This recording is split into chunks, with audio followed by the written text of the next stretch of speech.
In 1905, a guy by the name of Paul Harris started a club so professionals with diverse backgrounds could exchange ideas, form friendships, and give back to their communities. Rotary's name came from the group's early practice of rotating meetings among the offices of its members. They were committed to service and not afraid to dream big. Today, that club now has 1.2 million members. In 1952, 58,000 cases of polio were reported. Over 3,000 died, and 21,000 were left with paralysis. We began our fight against polio in 1979 with a project to immunize 6 million kids in the Philippines. We went to Mexico, immunized 13 million children. Then we went to South America, Central America. One nation after another became polio-free. We raised $1.6 billion to end polio and teamed with the Bill and Melinda Gates Foundation, World Health Organization, UNICEF, CDC. With our efforts, we even arranged a 4-day ceasefire in the Civil War in the Sudan so we could go in and immunize the children, nominated for a Nobel Peace Prize. Today, there are less than 20 people in the world with the disease. We broadened our goals. We set sights on providing not only vaccines, but clean water, sanitation to nations across the globe. We built thousands of WASH programs in over 100 countries, $3 billion on life-changing sustainable projects. We support education. We give scholarships and grants to people who fight for the same beliefs. We give over $7.5 million away yearly. We use terms like service above self. We believe in doing good. We want to make the world a better place. We dream big and have a powerful heart. We're neighbors, friends, leaders, problem solvers who see a world where people unite and take action to create change across the globe, in our communities, and in ourselves. What are we going to battle next? Who's our opponent? We're a team of 1.2 million people and eager to fight. Like Paul Harris stated, whatever Rotary may mean to us, to the world, it'll be known by the results it achieves.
Hello, good afternoon, everyone, and welcome to YouthCon 2021.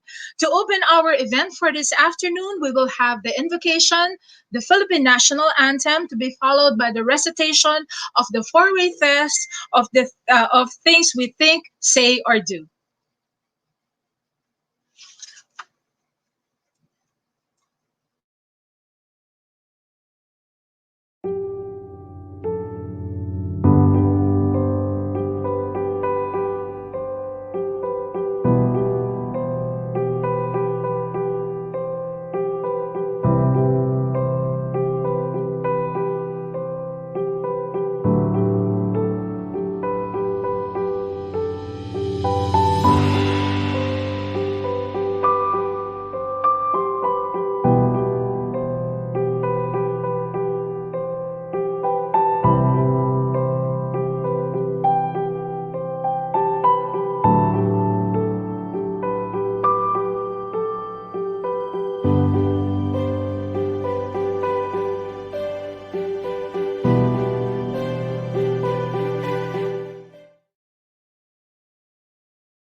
Mga kababayan, ang pambansang awit ng Pilipinas.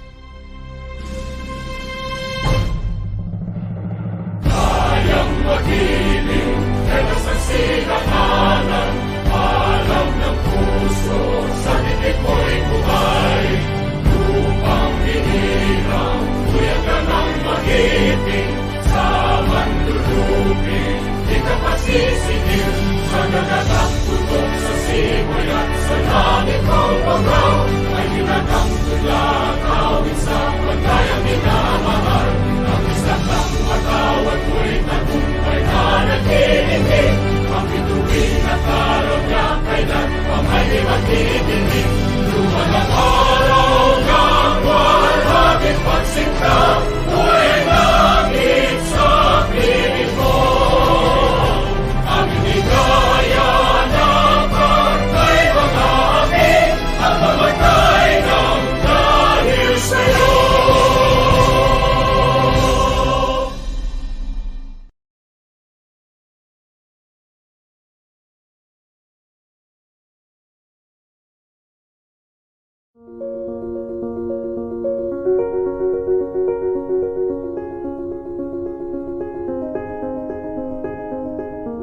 The four-way test of the things we think, say, or do. First, is it the truth? Second, is it fair to all concerned? Third, will it build goodwill and better friendships? Fourth, will it be beneficial to all concerned?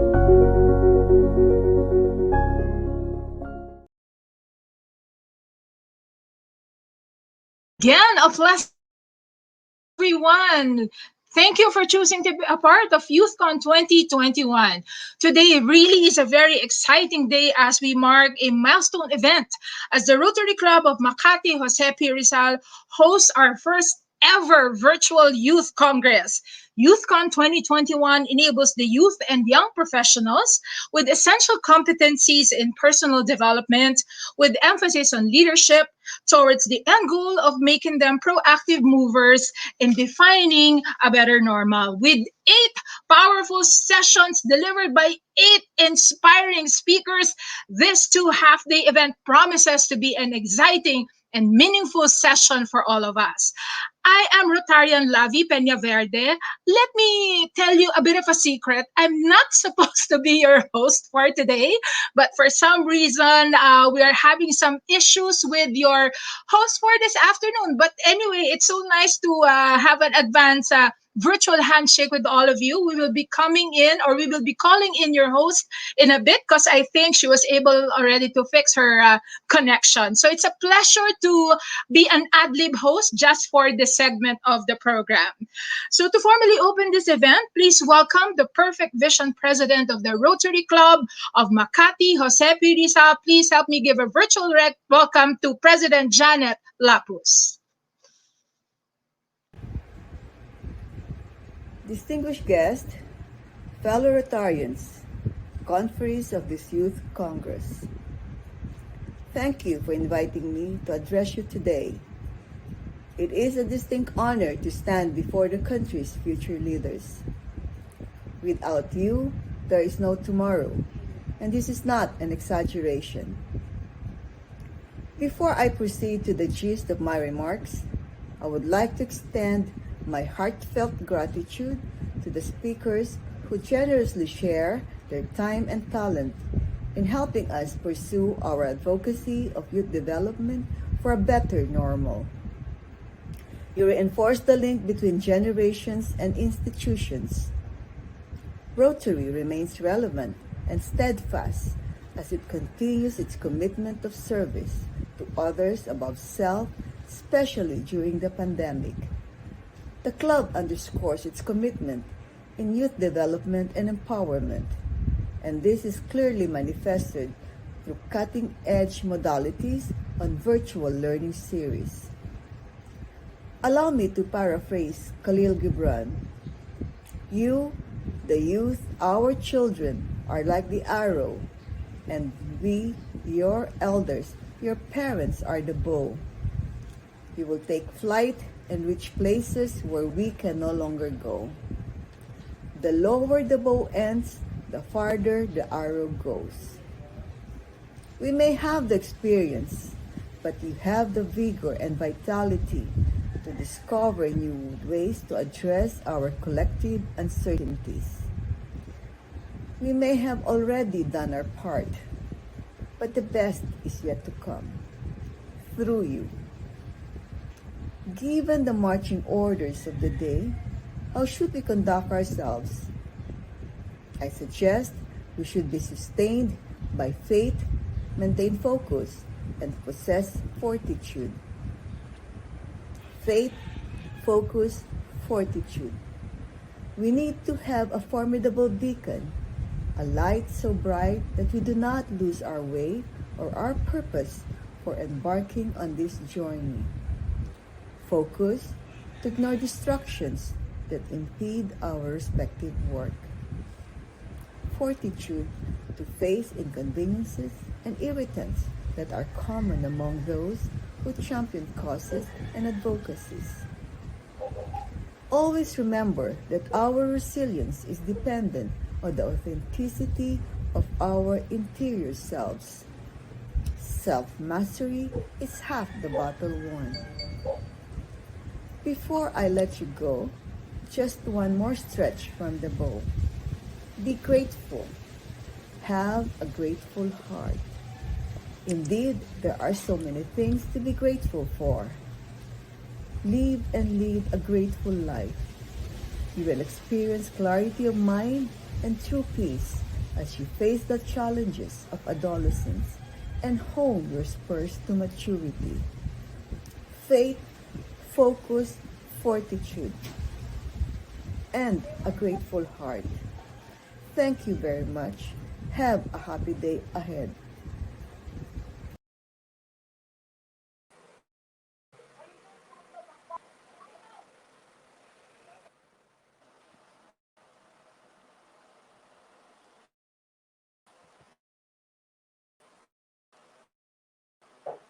Hello, everyone. I am Jam Pineda, your host. Thank you so much, Ma'am Lavi, for taking over You know, it's really a milestone for every one of us, especially conducting this kind of events, all virtual thing, even friendships, relationships, and even this kind of youth congress. It's virtual, and we all know kung ano yung mga kakayanan ng ating internet service. But thank you so much, guys, for being with us and joining us today.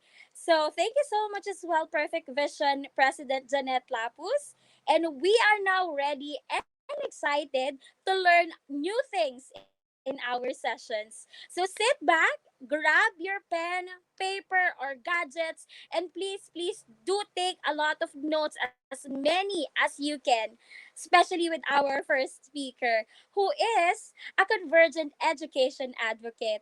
Let's get to know more about Reverend Father Ben P. Beltran.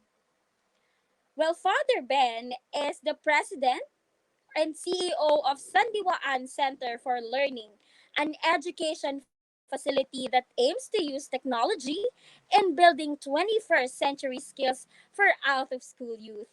He is also Chief Empowerment Optimist of Veritas Social Empowerment Incorporated, a company that guides enterprise performance and producing work that creates social impact and responsibilities. And he is also the executive director of Children of Mother Earth, a group of young people from Smoky Mountain whose aim is to use performing arts in raising consciousness on the dangers of environmental degradation and to be actively engaged in tree nurturing and waste management projects. Well, Father spent 33 years in the Divine Word Seminary as a professor of theology. Father Ben is a leader in residence in the Claremont Graduate University, Peter Drucker, and Masatoshi Ito Graduate School of Management.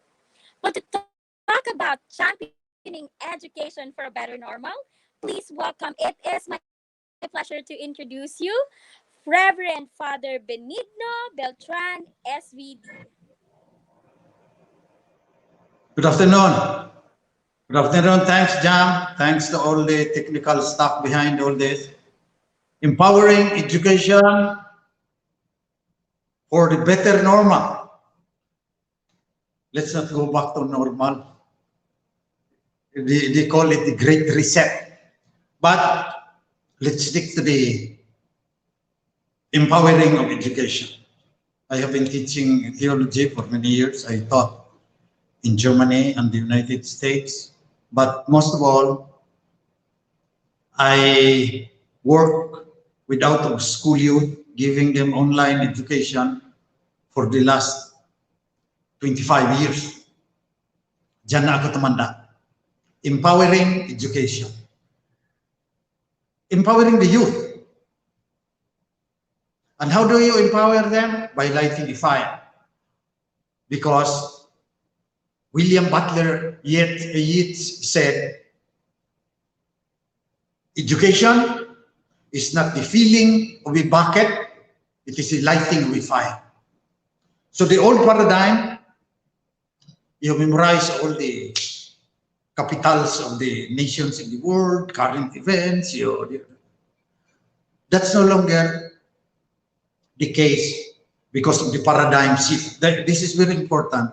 Paradigm shift. The maps of the old educational system no longer work with the new landscape where kids cannot live without their cell phones anymore. So you confiscate them. If they go to school, they will not learn much because they are not fully alive until they get their cell phones back again. So they are called digital natives. So pinag-aaralan ko yung mga bata matagal na eh. So I know their mobile games, Mobile Legends, video games, Call of Duty, ang sikat ata ngayon, League of Legends, noon World of Warcraft pa. I study the kids. I read all the surveys about what their meanings and values are. So memorize ko yung lyrics ng BTS. Pinapanood ko yung Blackpink at saka Twice, saka iba pang telenovela lang yun, wala na akong panahon, pero K-pop ang mga gusto ng mga bata ngayon eh. Sumasama ako sa kanilang cosplay, lagi ko silang kinakausap, at ito ang aking napagtanto, the kids today, different from when we were kids. They're very good. Sometimes they are lazy. Sometimes the teachers say they have attention deficit syndrome. It's not true. They could play Mobile Legends and Call of Duty until 2 o'clock in the morning. That's not attention deficit syndrome. They are not interested in class because they are bored out of their ears with the way education is being managed and administered to them. So I wrote a book, The Lighting of a Fire, Transforming Lives for a Sustainable Future. Their lives have to be transformed. Should give them the right values, for example, the right understanding. We should give them new ways of thinking so that they can express themselves with clarity. They have compassion so that they can work for a sustainable future. And the kids now, the young people, Generation Z, those born after 2000, millennials, those born after 1987, many of them have emotional problems. There is a mental health crisis according to the group of guidance counselors that we are networking with. There's an alarming case of suicides among the young, and we are already worried. Kaming mga pare, we are already worried because when we hear their confession before their first communion, many are already thinking of ending their lives. Pinapakita ko sa akin yung slash nila sa kanilang mga kamay. Kaya ngayon sa hita na raw para hindi makikita. They are having a very difficult time in this world because the paradigms have shifted and young people are forced to live in a world that no longer exists. So education. Pipilitin mo yung luma na, iba na ang metaphors doon. Before, teachers were told to drive a train. Now, they are asked to pilot a space shuttle. That's the difference in the paradigms. But many of the policies of the DepEd and CHED and TESDA, they would like to go back to the old normal, which was not even normal because look at the number of dropouts. Of 100 kids, only 40% will finish high school, only 10% will finish college. 10%. And we were not very good in the PISA examination. That's a program for international student assessment in 2018. Out of 79 countries, in reading comprehension, we were number 79. The last. In science and math, we were maganda-ganda. We were number 78 out of 79 countries. That would not have happened during my time. We were very good in English. We were reading Reader's Digest when they were grade 4. And now, they come to college, according to the Philippine Business for Education, their reading level is grade 4. I came from the jungles of Mindanao. I was born right after the World War II. So they forced me to learn English, and they were very successful. 3 years ago, in the International Book Award in London, I got second place. This is not to boast about my achievement. I would like to boast about my teacher. Imagine you were in a jungle and then you learn English and then you can go to London. Our education system was very successful in the past. You see all those 10 million people, those 35% health personnel, nurses, and doctors in the United States, they are a product of the educational system. The only thing is, now times have changed. We have to empower educators. For example, with the paradigm shift, if there is a kid enrolling in kindergarten now, after 16, 17 years, she will graduate college. 80% of the jobs that will be available to her do not yet exist. Still has to be invented. Okay? So we're having a very hard time. So let us go back again to William Butler Yeats. Education is not the filling of the bucket, it is the lighting of the fire. So empowering educators so that they could light the fire, transform the lives of their students, so that these kids can build a better world. They will thrive in ambiguity and difficulties, because we will have a very hard time. Now, education is having a very hard time because there's no face-to-face COVID-19.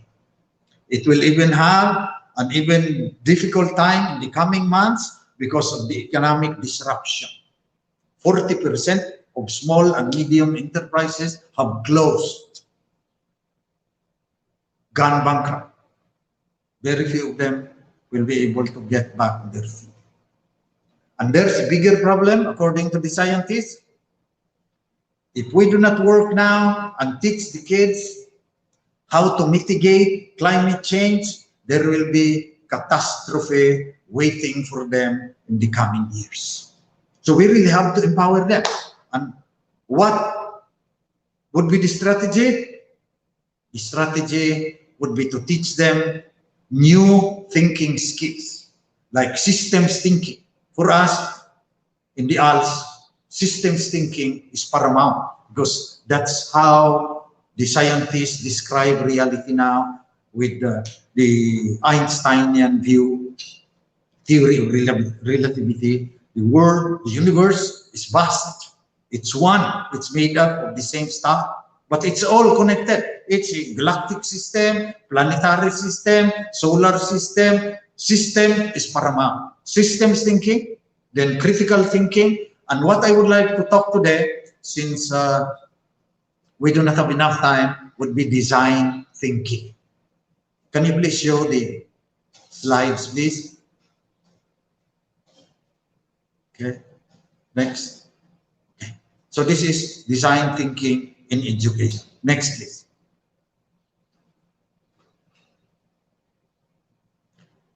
So this is Sir Ken Robinson. He just died some time ago, and he said, schools kill creativity. Imagine, it's the most important skill that Google and Amazon and the big corporations now in IT are looking for, and it's being killed off by schools because they're always forced to memorize things. Kids are placed in rows, alphabetical, grouped together and with the same age. The teacher knows everything. There's sage on a stage. Kids are not given time to interact. But that's how they interact with their cell phone. They get bored if they are not involved. So that's why schools kill creativity, according to Sir Ken Robinson. Okay, next please. So this is Smoky Mountain. A lot of young people did not go to school, dropped out because of poverty. Next, please.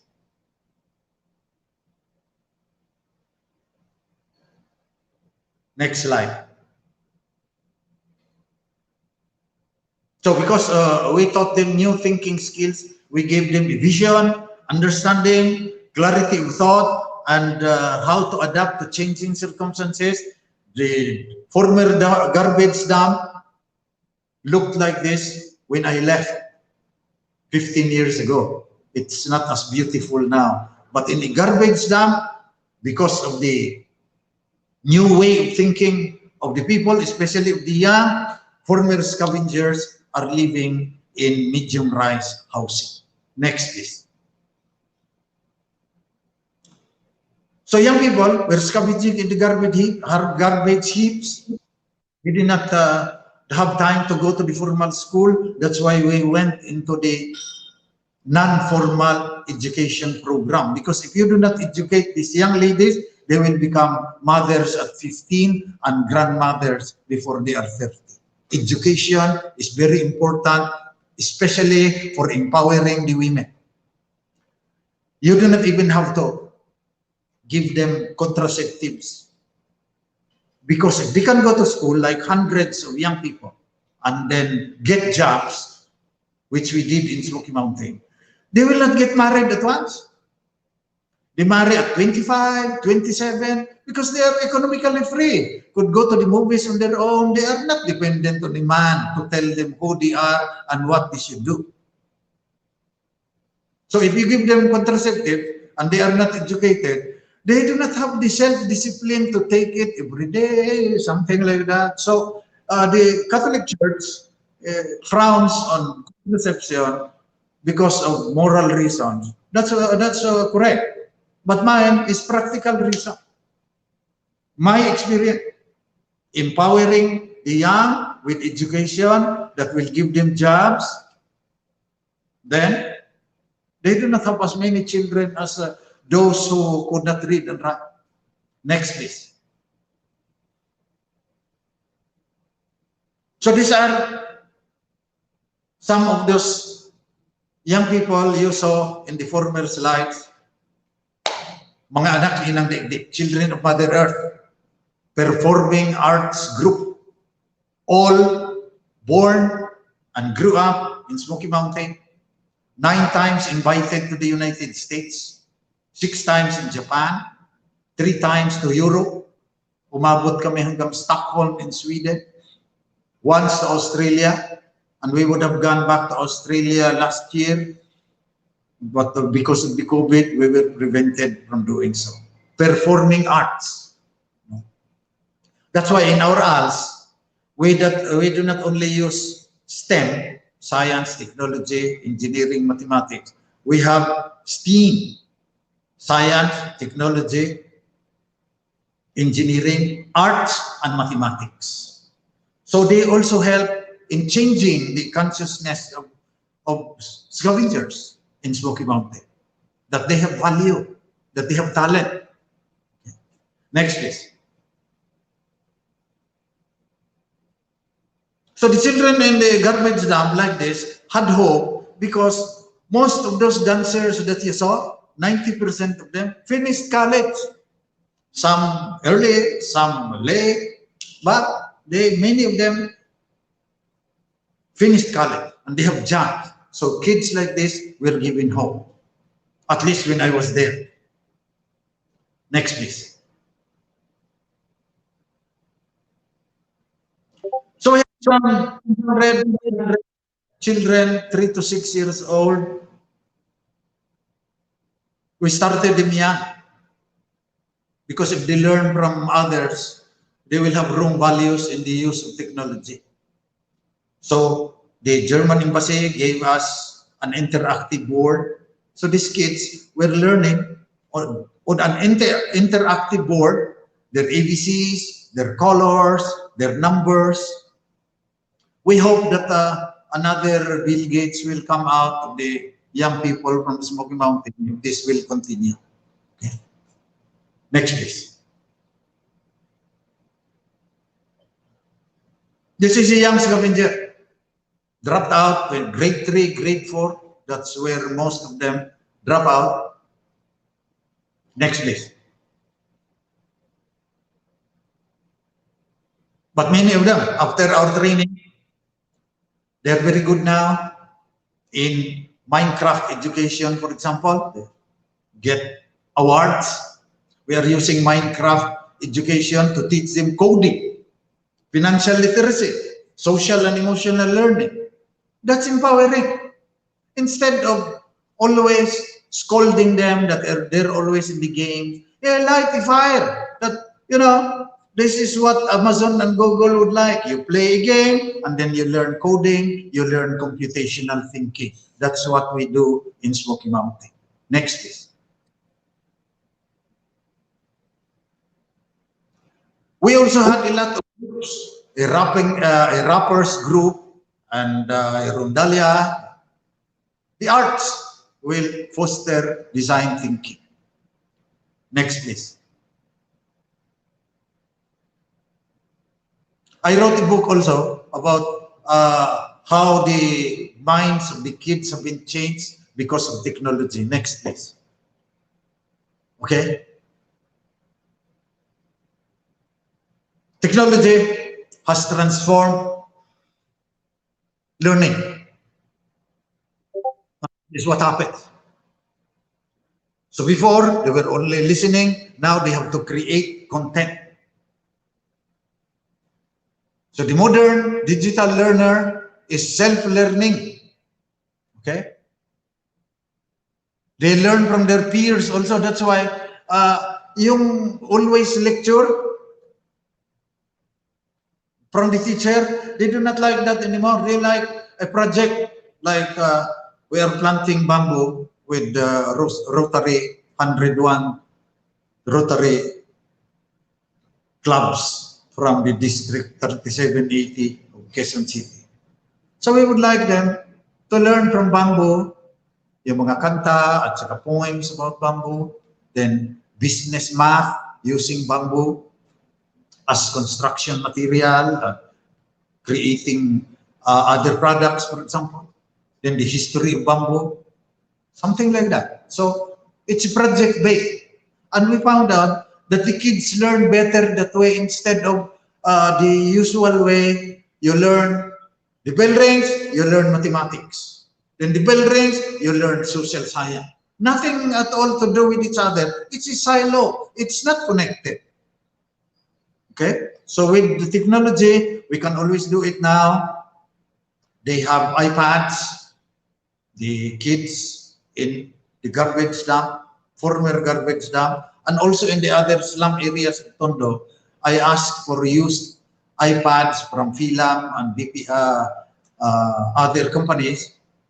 So they are learning now. They are not hindered by lockdowns. They are learning in their homes. And we have a learning management system called NEO, one of the best in the world. It's being used by LaSalle Das Marinas. It's transforming the way kids think about learning. Okay. Next, please. So we would like to transform lives for a sustainable future, that kids who are living in slum areas with their laptops and new knowledge, especially thinking skills, critical thinking, systems thinking, and design thinking, that they will have a brighter future. Next, please.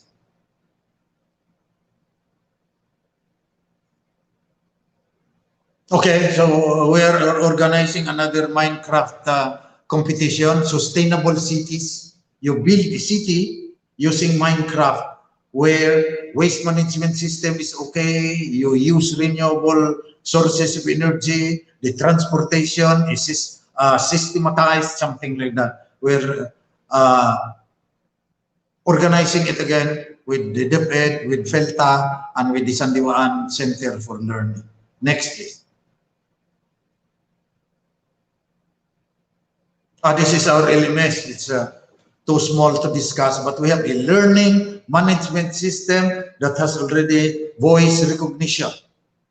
The kids in Tondo and Smoky Mountain, they will get their cell phone and then tell Alexa, Alexa, open Neo LMS.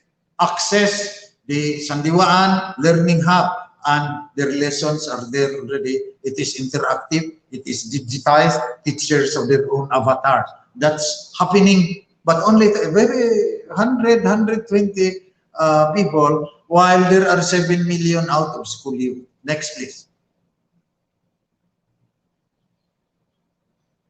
We're also using technology to give them jobs. This is also a whole topic in itself because we found out that these dropouts drop out again without a livelihood. Kasi walang baon, no money to pay for their transportation. So we are using an e-commerce platform and a digital currency called Kusing to give them jobs para holistic ang pag-transform ng buhay ng mga kabataan. Especially the poorest, the poor, especially the least, the last, and the lost. Next, please. So I'm proposing the convergence theory of learning, where systems thinking, critical thinking, and design thinking are the skills that has to be inculcated using motivation, metacognition, and multimodal mentoring. And as I said about the values, values are integrity, solidarity, creativity. With these values, may paninindigan sila. They know how to have a vision, how to have the values. They say, ganun din pagpapagkatao, pagkamakabayan, pagkamakasaysayan, creativity. Next, please. So critical thinking, as I said, to empower new thinking skills in a new paradigm. First, should be systematic thinking, but I was not able to exchange the slides that the teenagers I asked to do this. They're no longer here. Critical thinking finds out how the universe works.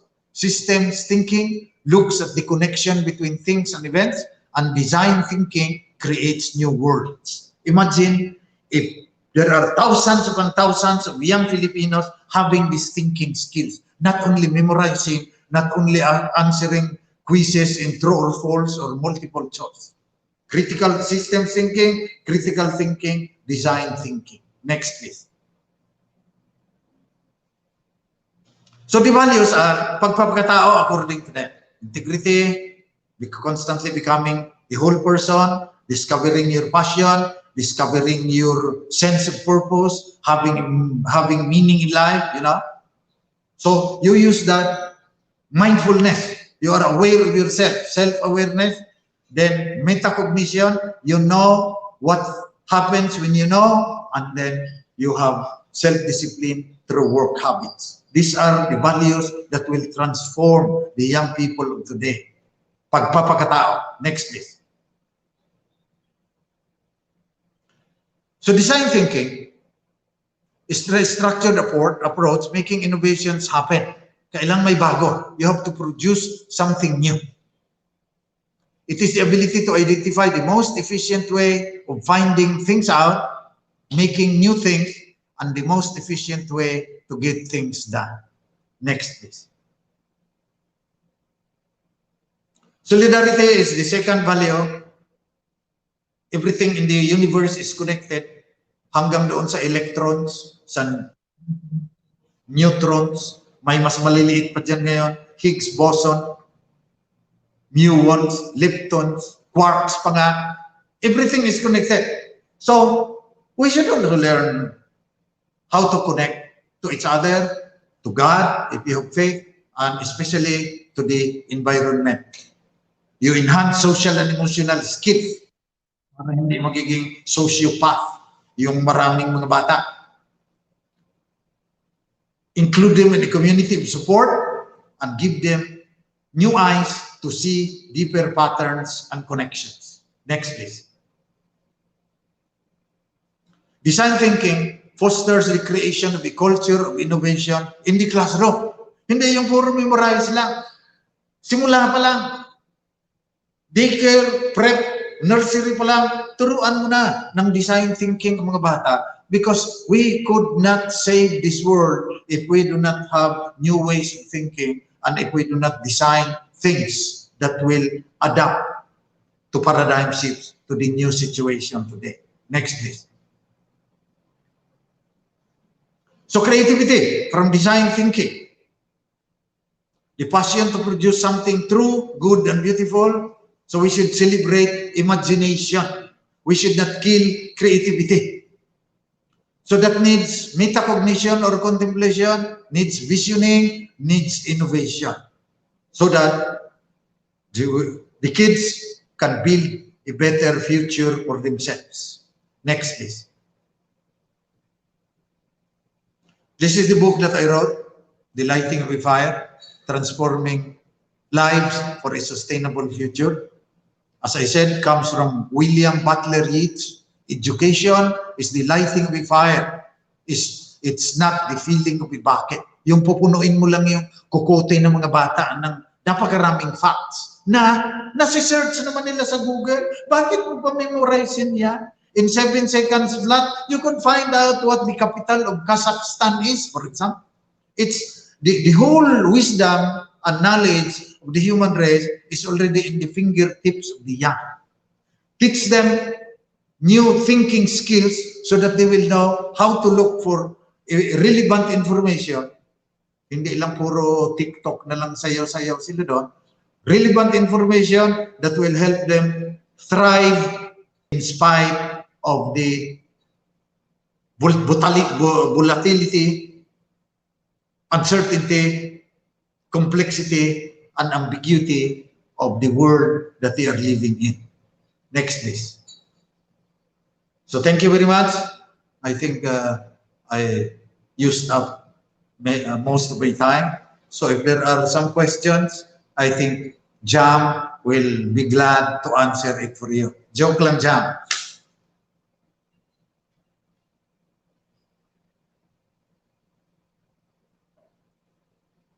Okay, I'm through.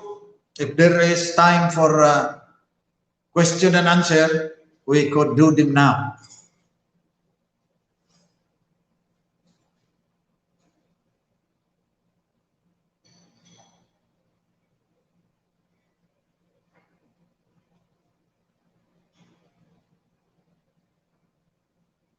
Hello, Jam. Naka-unmute ka?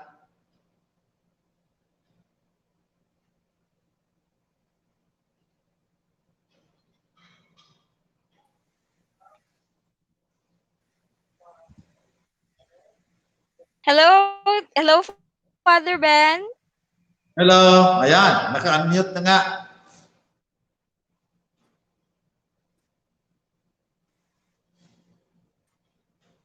Hello, There's a first Father question. Ben.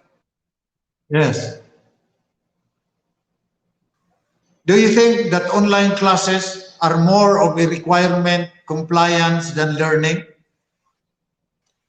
I think you have to define learning. Hello, Father Ben. Thank you so much.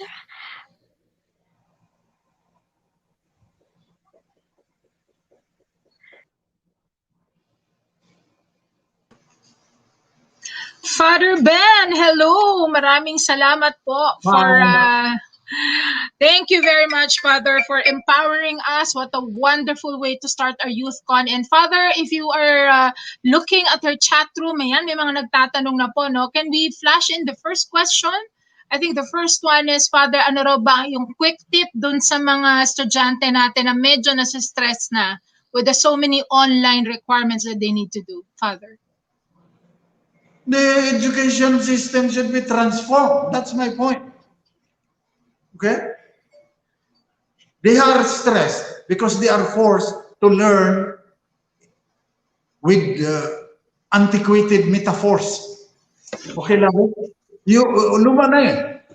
Pang-factory kasi yung ginagamit pa ngayon ng DepEd. They are doing a heroic job. But they should be welcome to the 21st century. Yes, pero it's a work in progress, Father, no? But yes, that's a very, very strong issue right now, no? In our education sector. So guys, as students, no, maybe you really have to find the right balance of, how do you find na medyo mag-distress naman kayo ng konti. Father, meron din nagtatanong, can we flash yung, ayan po, do you think that our output-based and test-centered curriculum should be amended? Radically Graciela. transformed. Wow, that's So the word, Graciela, radically transformed. Graciela, my answer is radically transformed. We could not go back to a world that no longer exists. We could not force the kids to learn in ways that is not consistent with their own world. And it would take time to learn according to their own world. They're very good, even if they live in the slum areas. That's my, gamitin mo yung Minecraft Education Edition, gamitin mo yung Mobile Legends, for example. So teachers should be the first to do design thinking, Graciela. Yan, mukhang marami tayong gagawin, Father, in terms of overhauling how we do things. Last question that is being asked is, ayan daw po, what should be done about, okay, I think this was already answered, Graciela, no? So Father is saying that there should be an overhaul of how we do things in the education sector. But we also have to be very realistic. Medyo it may take some time, but for the meantime, tingnan niyo po yung community ni Father sa Tondo, no? They were able to, despite the so many challenges, no? They were able to come up, Father, napakagandang best practice po nung community niya sa Tondo, no? Maybe we can visit you there someday and replicate the model to other communities. We're replicating it because there are also innovative people in the DepEd. Okay? Like ASEC GH Ambat of the DepEd asked us to train 200 teachers in design thinking with 21,000 ALS. So at least sa ALS, nagsisimula na yung radical transformation. Okay? Yung formal, mahirap yan. May mga politika dyan na hindi natin kaya. But it can be done. It can be done. Lalo na yung mga millennial teachers, yung pag nagsasabi ako na radical transformation, yung mga millennial teachers are ready for that. Kaya nilang gawin yan. Bigyan mo ng kalayaan yan na to teach according to their kasi mas malapit-lapit sa mga estudyante pa nila, yung mga bata pa yan eh.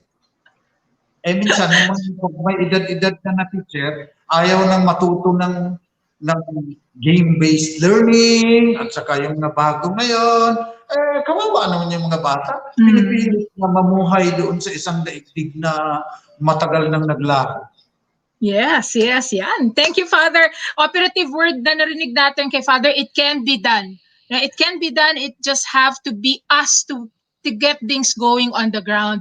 Alam nyo, ang dami. I'm sure a lot of you would still want to ask questions to Father. Father, meron kayong public yung inyong Facebook page. I'm sure some of our audience here would also like to get in touch with you, no? Ang dami pong binigay na wealth of information sa atin ni Father. Feel free to reach out to him because I am sure Father would really love to partner with you and tingnan natin kung paano pa natin mababago ng mas maganda ang ating landscape. Ayan. Sounds a bit complicated, sabi ni Jet. What do you think are the basic things we can do to execute siguro, Father, in layman's, and this would be our last question.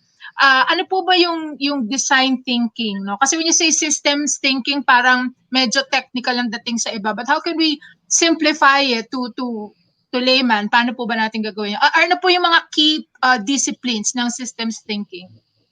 Arts. May kanta kami, mayroon kaming mga music album doon that will foster design thinking kasi design thinking is supposed to make it easier for the kids to create something new. If you just memorize, you will not have anything to add to the word. So kailangan, paano ba yan? Paano nag-create? Paano yung mga poets? Paano nag-iimbento si Bill Gates at saka si Steve Jobs at saka si Jeff Bezos ng Amazon at saka si Zuckerberg na drop out yan, number 4 na richest in the world, si Elon Musk. Paano yan sila anong pinag-aaralan nila? Paano sila nag-iisip para bago yung kanilang, sila pa yung mayaman, yung marunong sa design thinking na bago, yung tuloy-tuloy ka lang na ganyan, papatayin ka ng paradigm shift. Tingnan mo yung mga dyaryo ngayon. Wala nang bumibili halos kasi nababasa mo naman sa cellphone mo, ba't bibili ka pa ng papel na pinuputol pa yung puno para madadating sa ano, tapos puro commercial naman.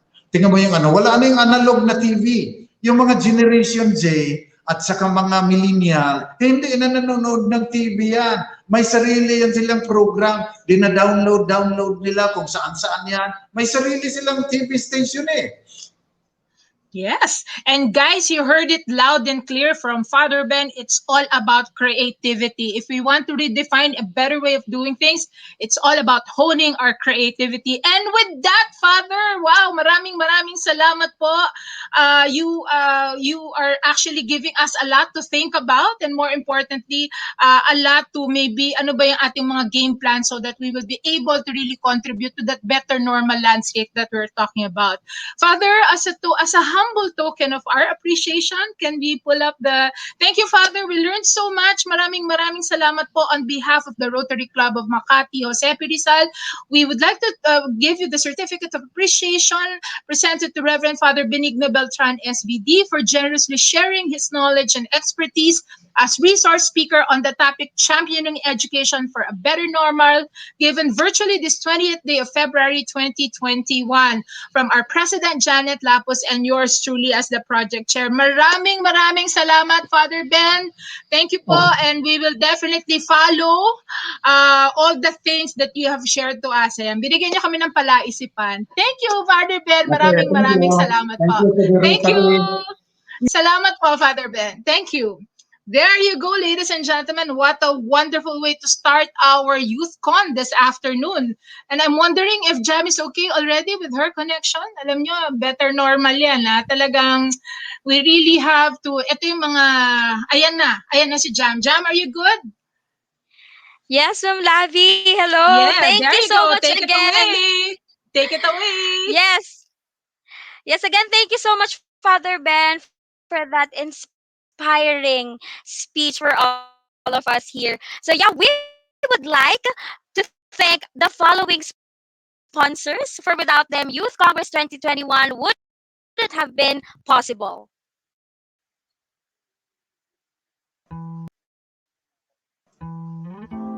The Rotary Club of Makati Jose Rizal would like to thank the following sponsors. Maria Concepcion Chacha Camacho, District Governor, Rotary International 3830. JCI Senate Philippines Bacolod. Clean Fuel. Rotary Club of Makati. Rotary Club of Makati Dasmariñas. Rotary Club of Makati Paseo de Rojas. Rotary Club of Makati San Lorenzo. Rotary Club of Parañaque Poblacion, Rotary Club of Rizal West, Rotary Club of San Diego, California Paradise Valley, Rotary Club of Makati Uptown, BNI, Rotary Club of Chinatown, Manila, Rotary Club of Makati Business District, Rotary Club of Makati Gems, Rotary Club of Makati Nielsen, Rotary Club of Makati Olympia, Rotary Club of Makati South, Rotary Club of Makati Valero, Rotary Club of Muntinlupa Business District, Rotary Club of Parañaque Metro, Rotaract San Antonio de Padua, Rotaract San Beda College, Alabang. Thank you for your generous support.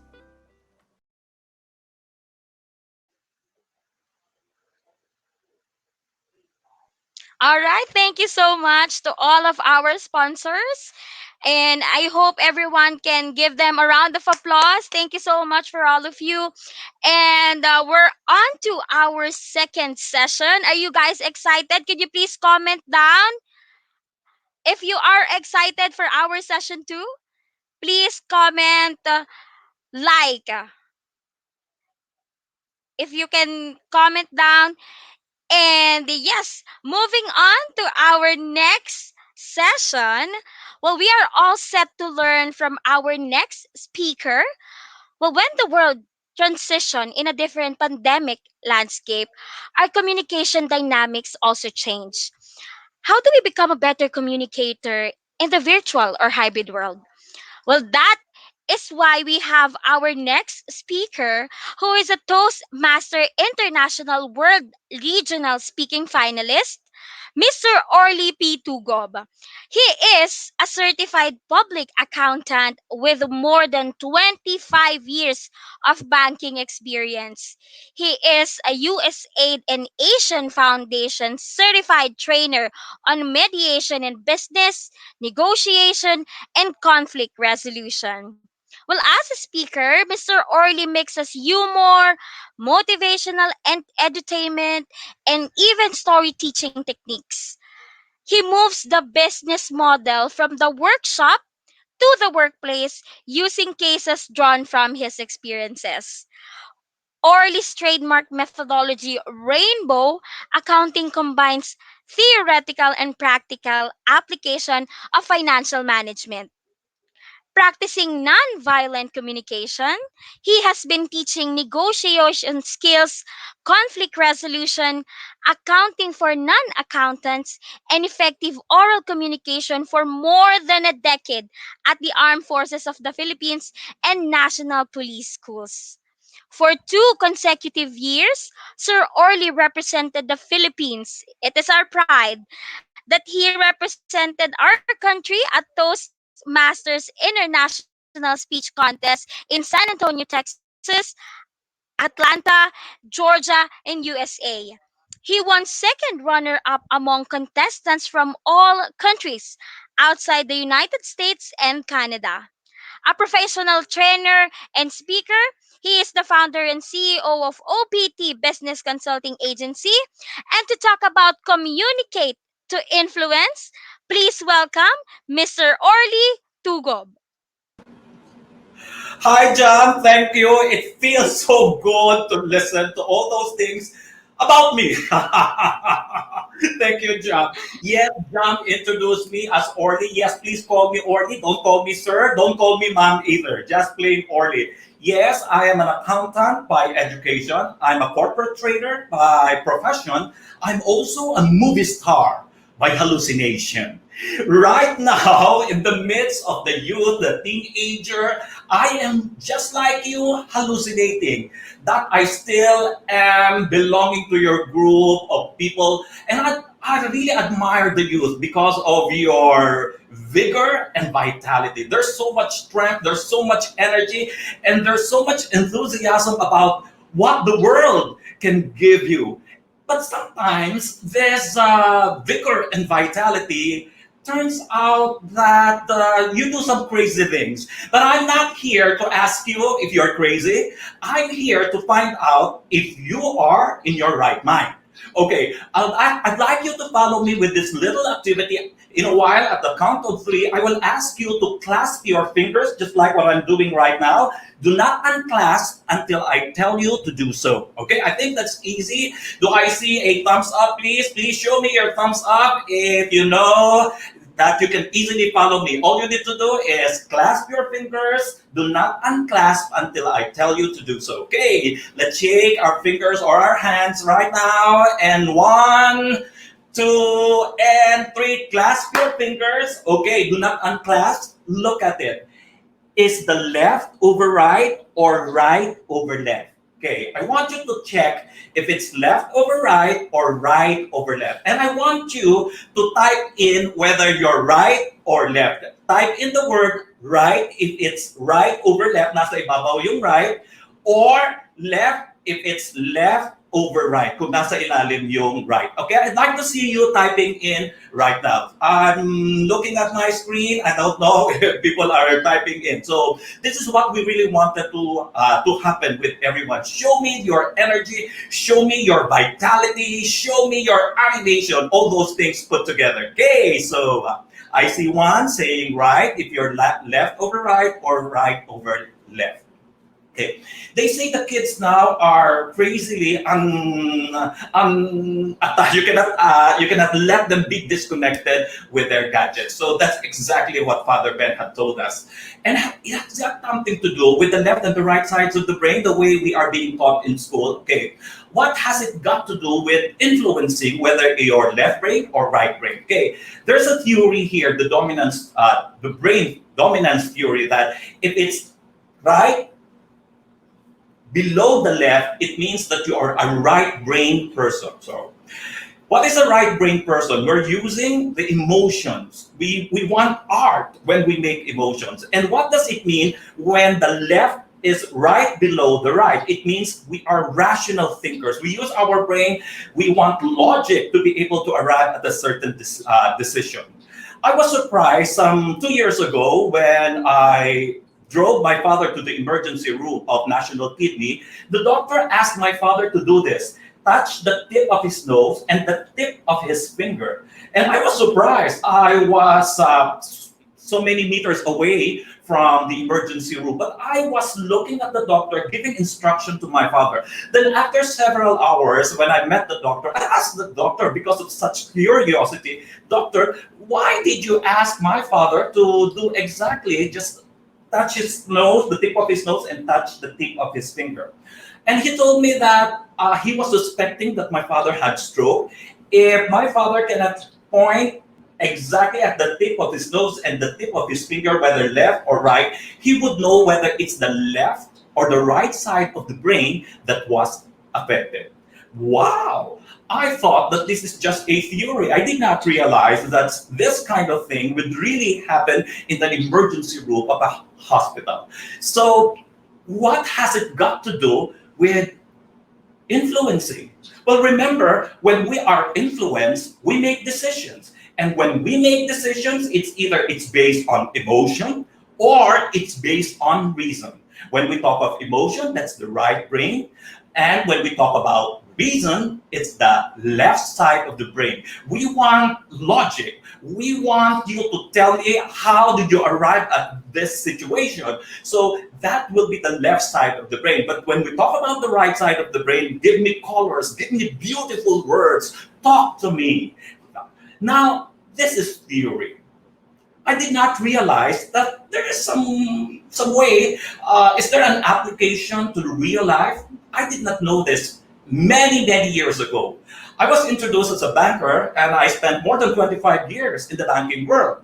As a banker, there was a time when I was talking to home buyers, and I realized that they make decisions really based on emotions or logic. Okay.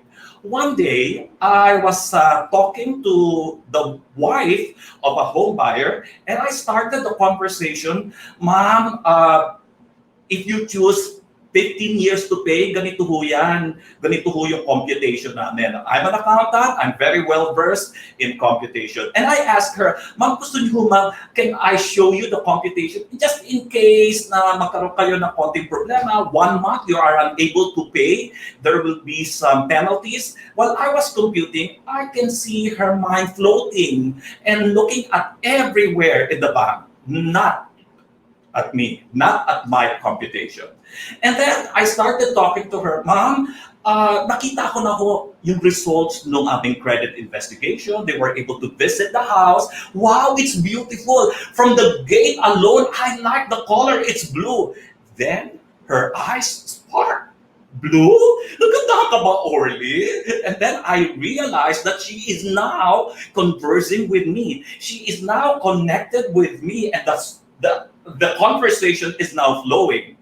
I did not realize yet, those days, I was a very young banker, that there's such a thing as the left and the right side of the brain to be able to influence a person. That same afternoon, the husband arrived in the office. Husband and wife, I'm talking to them separately. And while I was talking to the husband, I started by saying, Sir, nakita ko na ho yung bahay. Ang ganda ng color. Gustong-gusto ng basis nyo yung blue. Tapos ang lapit pala niya dun sa swimming pool. No reaction at all. And then I started continue talking about the beauty of the house, and I'm not getting any reaction. Only when I ask her, Sir, I computed to your wife, if you choose 10 years to pay, 15 years to pay, then this time I saw a reaction. Then I realized that the husband is an engineer. He is more of a reasoning type of person, left brain person, and I really loved it because we gel. I am an accountant, I can do the computation, and I was able to connect with his inner consciousness. He asked me a lot of computations. What, or if I suddenly have a windfall and have a lot of money, what if I make advance payment? How much will be deducted from my interest payment, from the principal of the loan, and all these things put together? I had a wonderful, wonderful afternoon with that engineer. Why? Only then, after so many years, have I realized that it was easy for me to enter the conscious mind of a person if I know how to communicate with them. And today, that is what I want to share with you. How do we go into the inner consciousness of the person so that we can influence them? I tried looking at the origin of the word influence, and from what I've learned, influence is from the Latin word inflow and ens.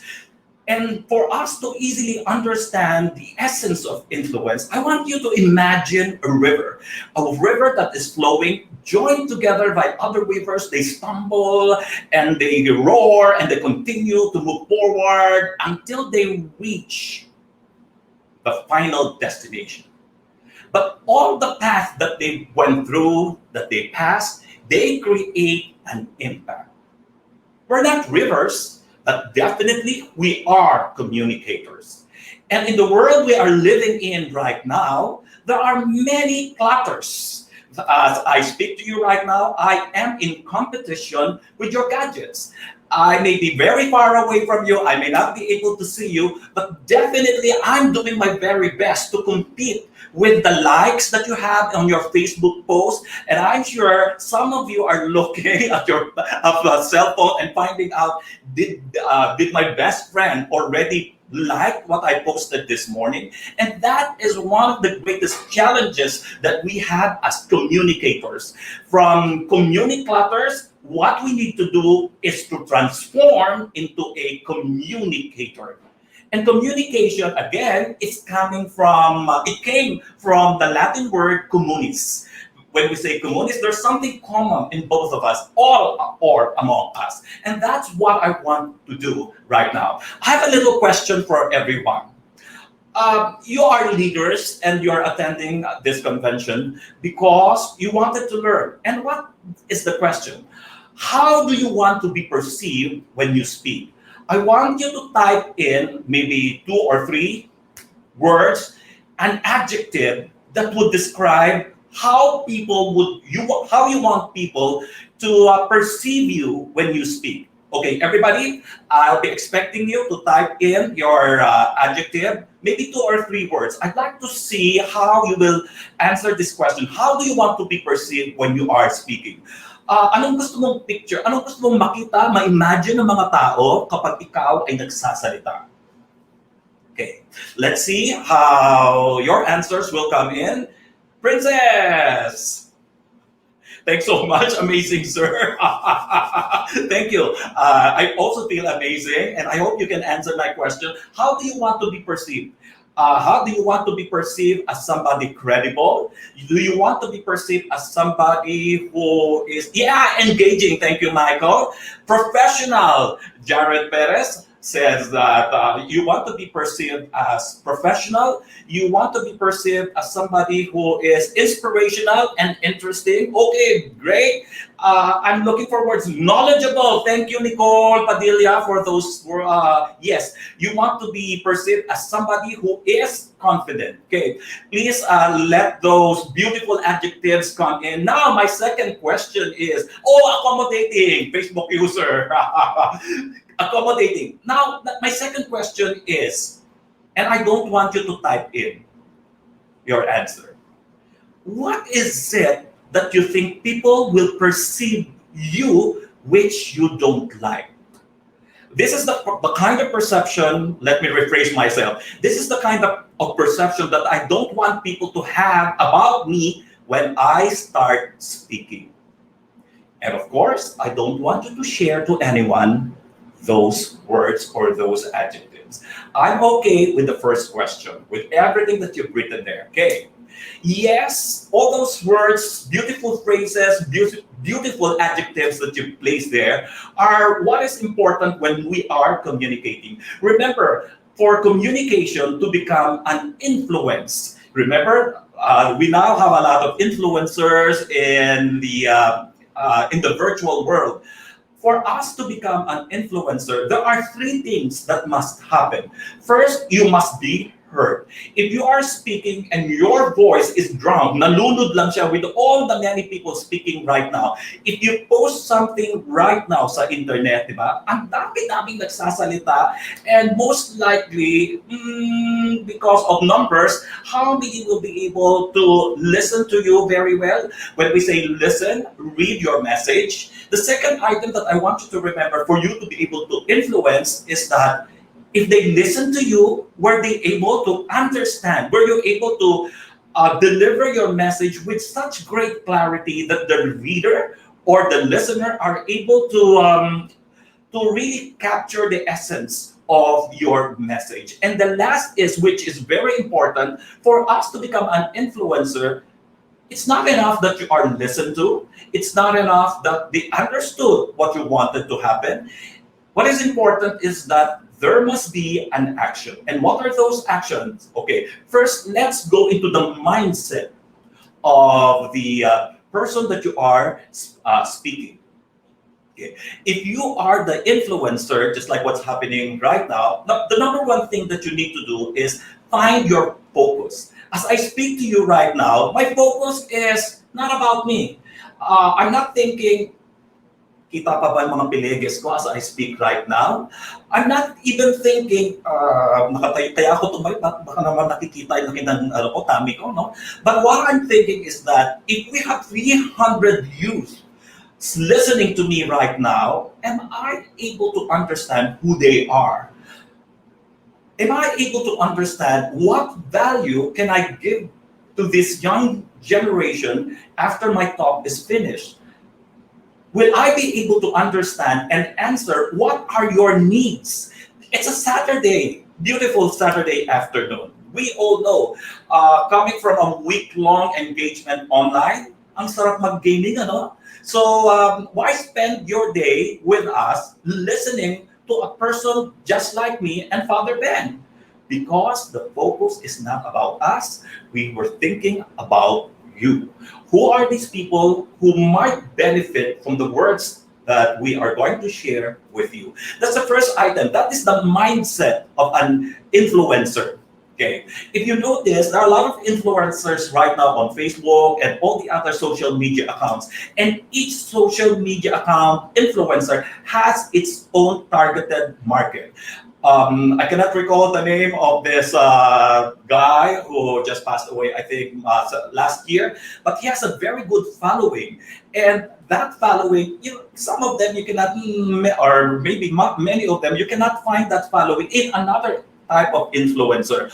I know of an influencer who cooks so well on YouTube and on Facebook, and they know what their audience would really like. I am so amazed at this lady who has this mukbang engagement every now and then on Facebook and I believe on YouTube.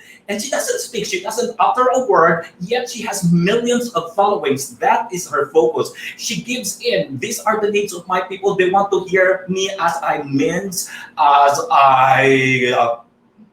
I eat whatever she has on the table, and she's giving it to them. So that's number one, focus. The second is the goal.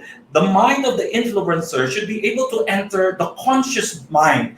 We must be able to connect with our audience. You might be many miles away from me. I may not be able to see you, but I am really doing my very best to connect with you. How did I know that? When I asked you to type in your comments, when I asked you to tell me how do you want to be perceived, and you made a reply, it means that I am connecting with you. In fact, nakita ko nga yung iba dyan, nagbukas pa ng popcorn, nakasumubo ng isa. So, there is a connection, and when connection happens, we are moving towards our third element. What is the third element? Mindset of an influencer. We move them. We engage them to action. It will be a waste of time if we can make focus, we can tell them our goal, but if we cannot make them do something, change their perspective, or even change their belief. It doesn't have to be an actual physical movement, even just a simple change in belief, it is still engagement. So remember that. Focus, not about you, but the people or your viewers, your audience. Second is enter the conscious mind of your audience, connect with them, and as you connect with them, ask them to create some kind of movement. Again, or is this just a theory? Let me remind you that during the introduction, I was told that I taught in the military. For the very first time, there was a lady general who replaced the commandant of the armed forces school, and we were called in.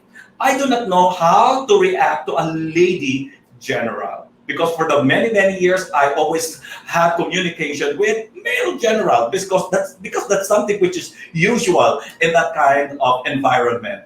And I didn't know how to react with her. The moment I entered her room, I noticed that there's a little painting behind her.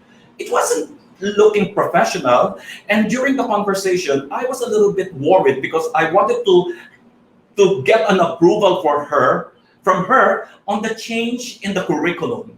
And as soon as I seated, she saw me looking at that painting and she followed my gaze. I know it's not about me, it's about her.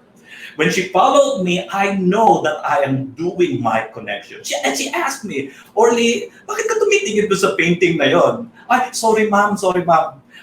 Napansin ko lang ko kasi parang ang ganda ng colors, pero it wasn't framed like it was created by a professional painter. And she laughed at me. You know what? It was painted by my elementary kid. I got the connection. And where do I want to go? I want to create some kind of engagement. I want her to approve the new curriculum that we are presenting to her. And it was easy for me because I was able to create the focus and I was able to enter the conscious mind of this lady general because of that painting on the wall. You would not put a painting on the wall if it does not have any value to you as a person. And that's how I learned to connect with people. I'd like to share with you a little story about a lady fish vendor. And I hope you haven't heard this story yet. There were a group of students, katulad ninyong mga estudyante, and they had a group work. They wanted to get a very good grade from their teacher. But the teacher would not want to give them the highest mark if they will not conduct a social experiment. And the social experiment is about communication. So the students, they went to the marketplace and they found an illiterate lady. What do we mean when we say an illiterate lady? Somebody who cannot read nor write. And so these students, they approached this lady and they started communicating with her this way. You know what, miss? You're a word. You're an adjective. You're a verb. You're an exclamation point and a fragment rolled into one. And that illiterate lady understood what they meant. And she said, oh, thank you. Ganda nga, no? The students went back to school, prepared the report, submitted to the teacher, but the teacher did not give them the highest mark. And so they asked, Mom, how can we get the highest mark? And the teacher said, you have to go back and conduct another social experiment. This time, because they are resolved, they wanted to get the highest mark, they went back to the marketplace, and they were very lucky because on that same day, they found again this fish vendor. Again, who is she? An illiterate lady. When we say illiterate lady, somebody who cannot read nor write. And once again, they approached this lady. You know what, miss? You're a word, you're an adjective, a verb, an exclamation point, and a fragment rolled into one. You know how they reacted? How she reacted? She grabbed her biggest fish and slapped them on the face. From this story, what can we learn? That if we wish to communicate as an influencer, it's important that we understand the 3 V's: verbal, vocal, and visual. Yes, I know that we live in the virtual world, and whatever we post on the internet will contain the three. The verbal will be your content. Vocal is the tone of your voice. If you're typing in all capital letters, if you're using words that are screaming, and the visual, the looks of your presentation. And when all these three items are in disconnect, your readers will pick up visual because according to this study, visual has 55% in the engagement of understanding with your readers. Always remember this because in the world we live in, your challenge is to declutter this world. From community clutter, you are chosen as a leader to become communicator. Once again, I'd like you to type in. I want you to answer this question. Since you woke up this morning, can you please tell me, create a number in your mind? How many times have you communicated? Whether to people inside your house, to friends, to organizers of this event. How many times have you communicated? I'd like to see, of course, there will be no right or wrong answers. I just like to see how you imagine yourselves creating a number, multiple number of communication process. So 5 times, Gwimpol, Lansangan, 10. Michael Anthony Calyada, wow. Since this morning, 5. Uh-huh. And I believe the other, 24, JC Tan, wow. May tataas pa ba? Bidding ba to? Pataasan? 24 times. 6, si Jan Elaine. And I believe that all of us, since we woke up this morning, have been communicating in many different ways, whether through virtual communication, through oral communication, through body language. All these things are parts of our communication. Yes, Arisa, 10 times. And the question is, because you communicated, have you made impact? Or in short, have you influenced the person that you communicated with? Because influence is impact. How can we create impact? Through communication.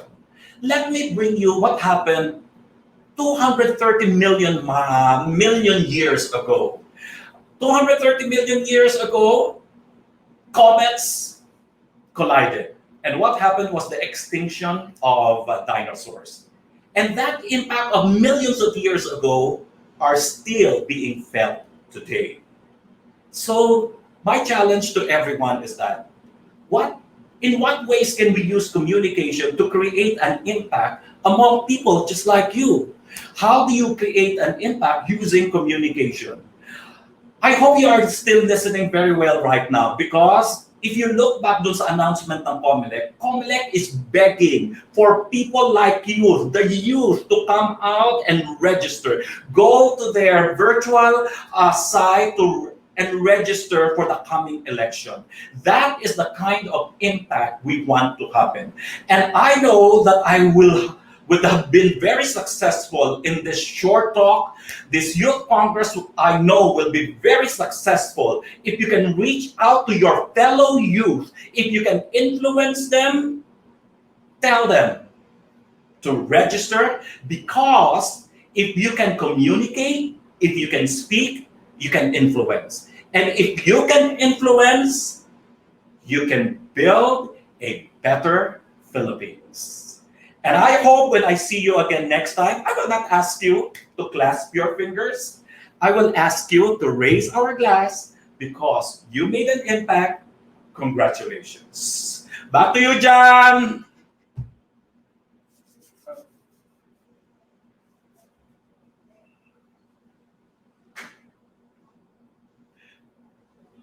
All right. Thank you so much, sir.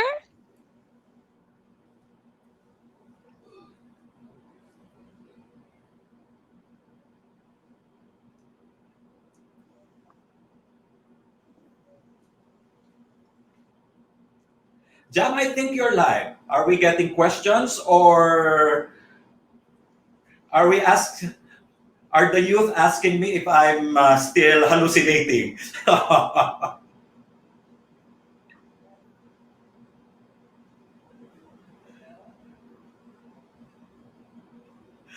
I think you're You're, Hello! Hi! thank you. Thank you for the invitation. Thank you, Orly. As always, you wowed. And actually, I'm looking at the comments in the chat room. Guys, if you want to ask Sir Orly anything, please feel free to do so. And I agree with Orly that communication is a very essential competency, di ba, Orly? Hindi to pwedeng wala eh. Hindi pwedeng wala to, hindi pwedeng optional to. This is something that we really need to have. Siguro, Orly, just to start the discussion, how may mga tao kasi tayong nami-meet, 'di ba? We're both professional speakers. Yung sinasabi nilang shy po ako.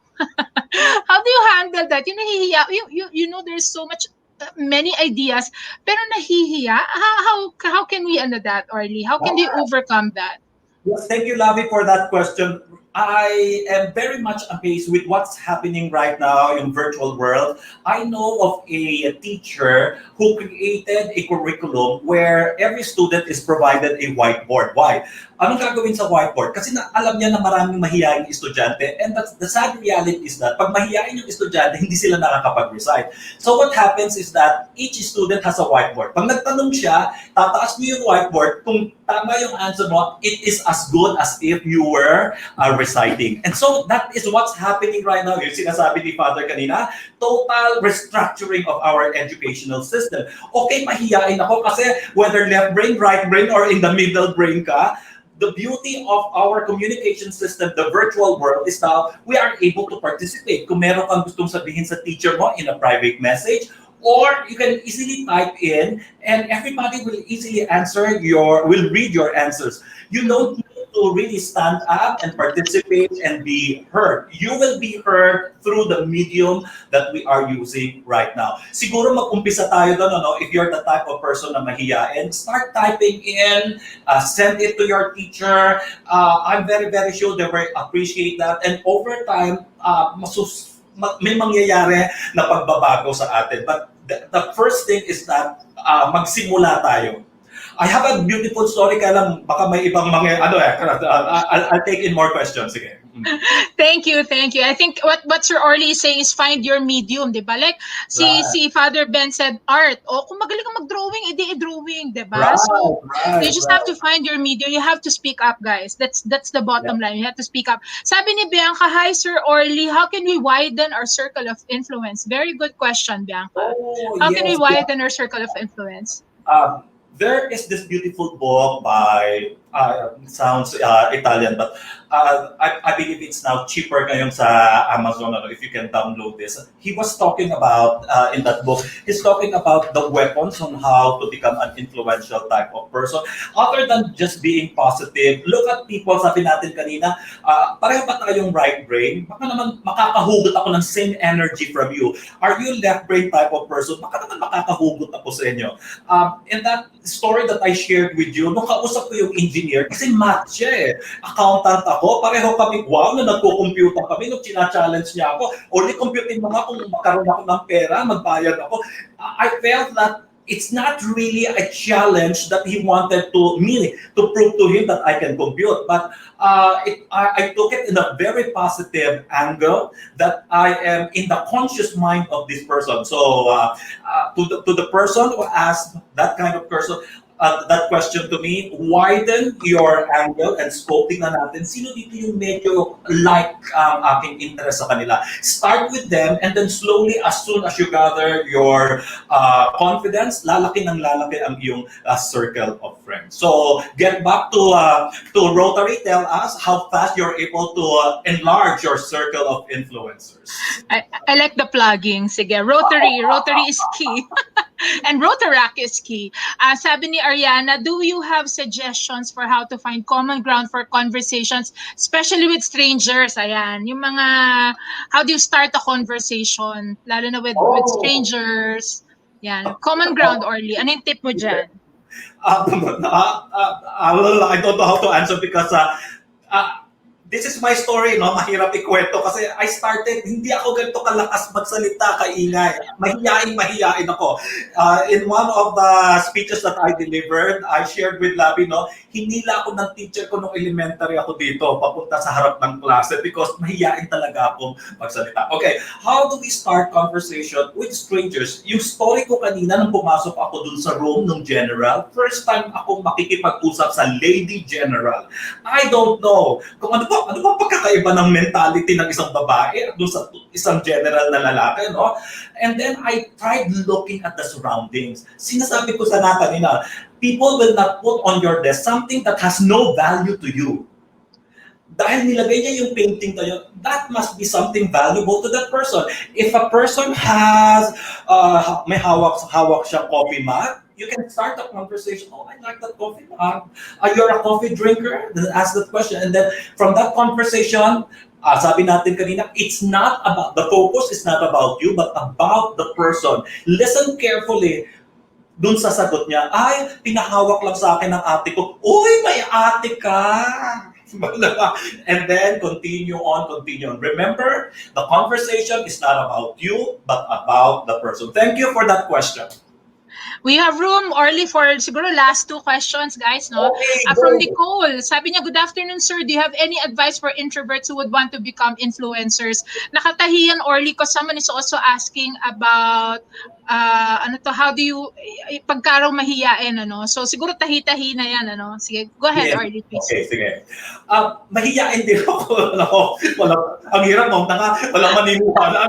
Lakas ng boses ko. Nagkakalat dito. Okay, mahiyain din ako. I grew up from a very poor family. My parents, hindi sila nakagraduate ng high school.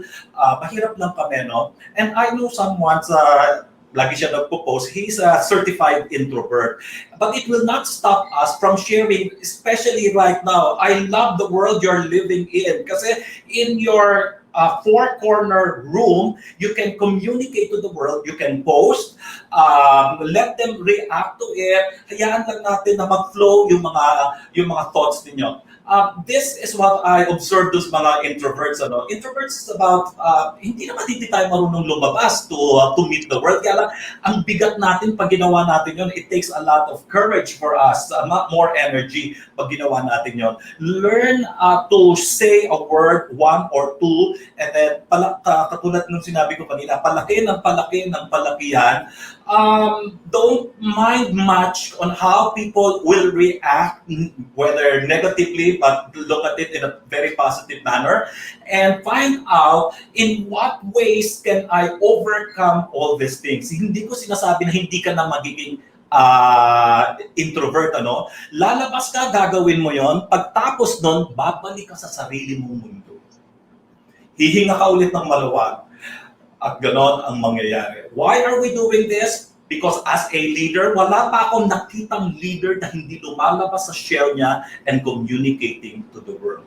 You will have to do it and you don't have to change. Kung gusto mo talagang introvert ka, do it because you need to. You do it because you have people that you have to serve. But after that, go back to your shell, embrace yourself, and draw back the strength that you have. Yes, thank you. Naku, Orly, alam mo, ang masyadong bibo at ang daming questions sa chat room.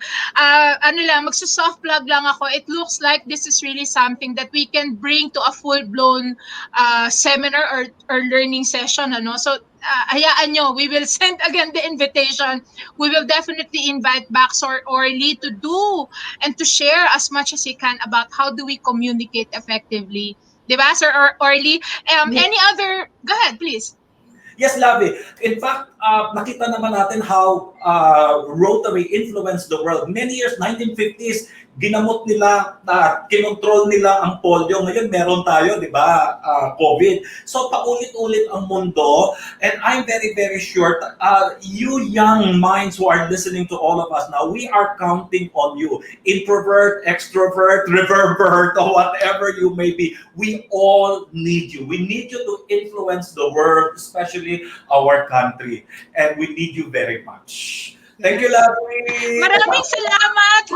A virtual round of applause to another very, very influential and inspiring speaker, Sir Orly. Orly, on behalf of the Rotary Club of Makati Jose P. Rizal, we would like to give you a certificate of appreciation presented to Mr. Orly Tugo for generously sharing his knowledge and expertise as resource speaker on the topic Communicate to Influence, given virtually this 20th day of February 2021 from our President Janet and yours truly as the project chairman.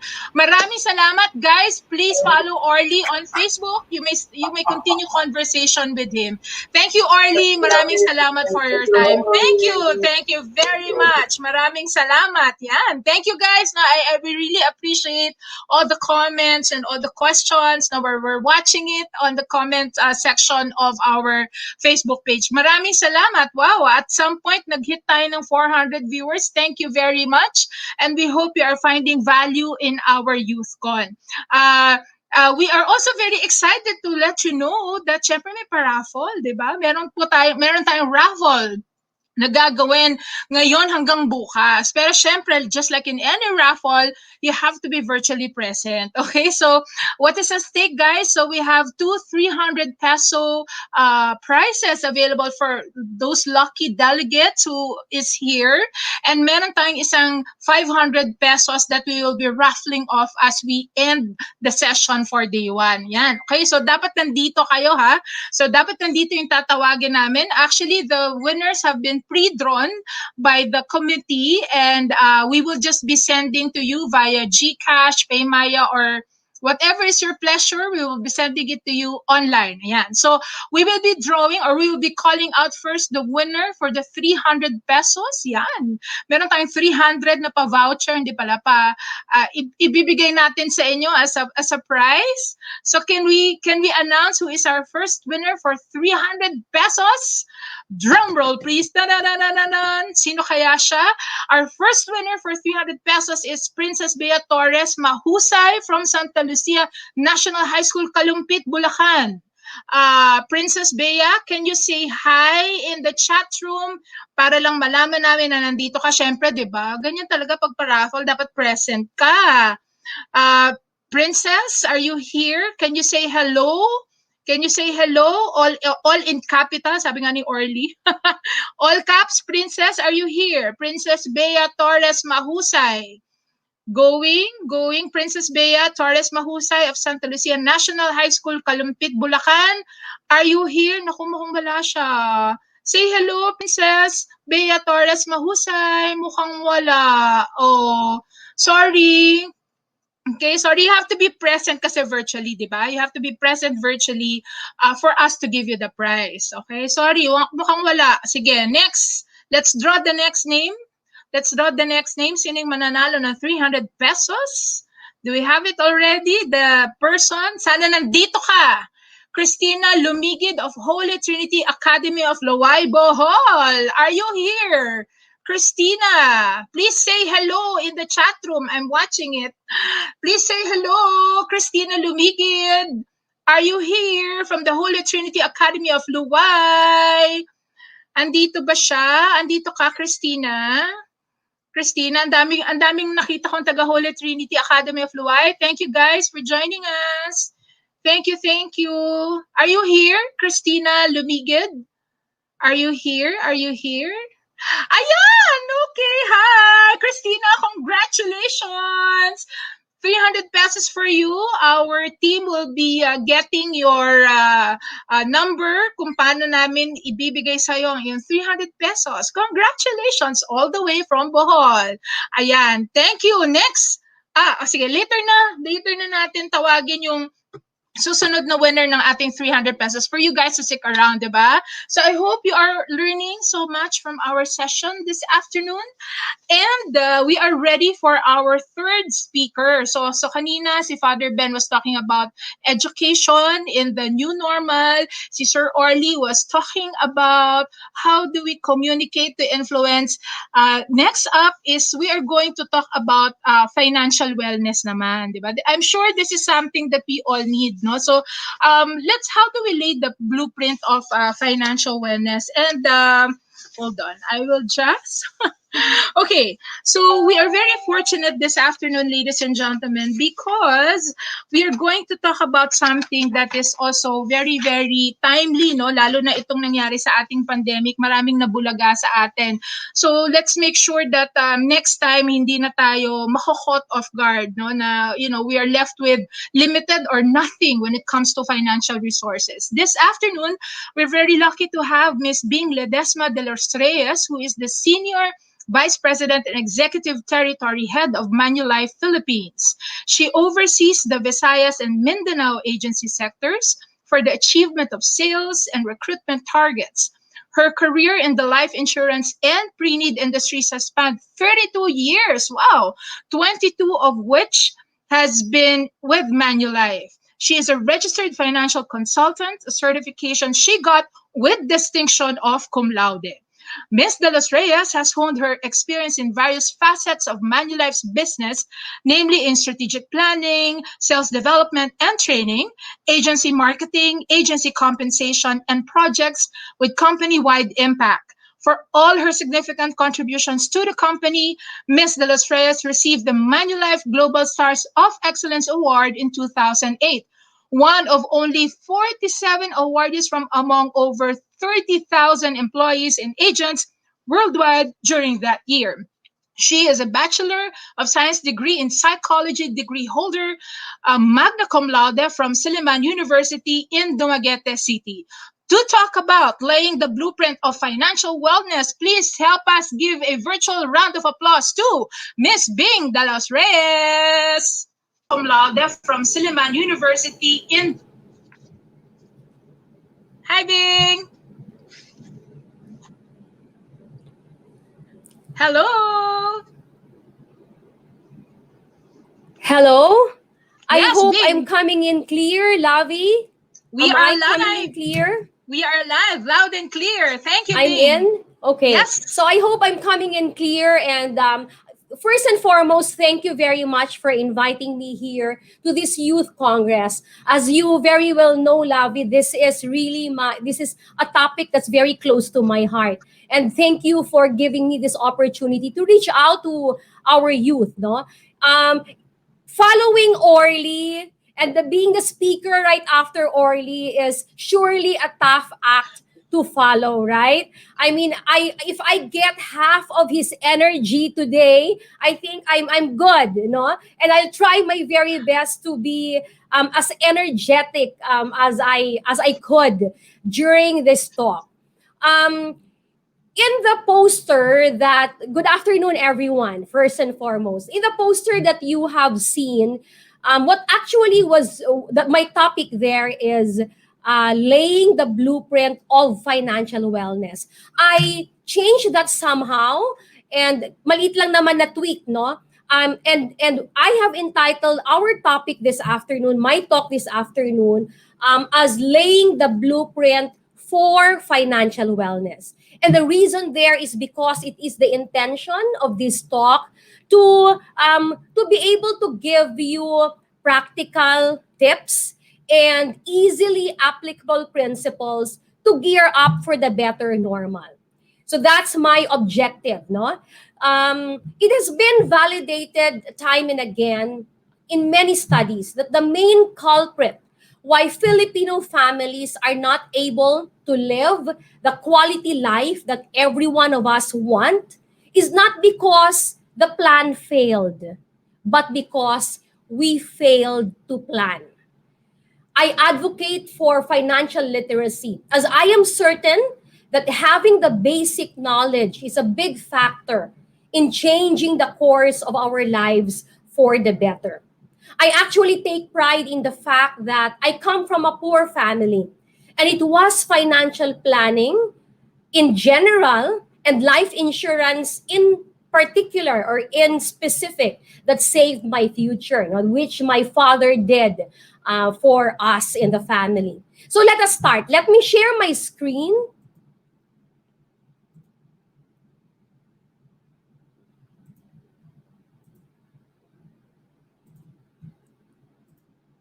I hope my screen is coming out clear.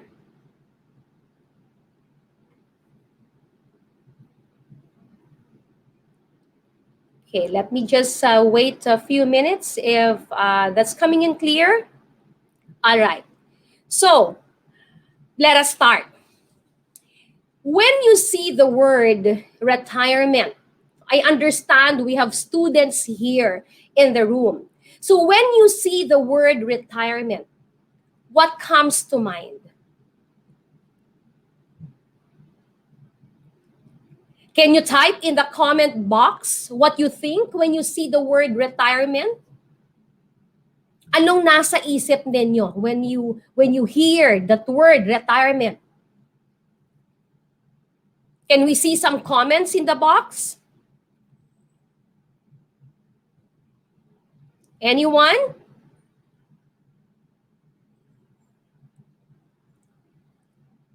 Okay, I'm waiting. Is there any comment? Pension. Okay, that's good. What else? What comes to mind pag narinig ninyo yung word na retirement? I am sure, no, I'm sure some of you may still be typing at this time, but I am sure these are some of the things that will come up that you'll think of when you hear the word retirement. That's a long way to go. Diba? Matagal pa. Sabi, rest daw. Tama. Of course, I don't want to think about it yet kasi malayo pa yon. Bata pa ako eh. Right?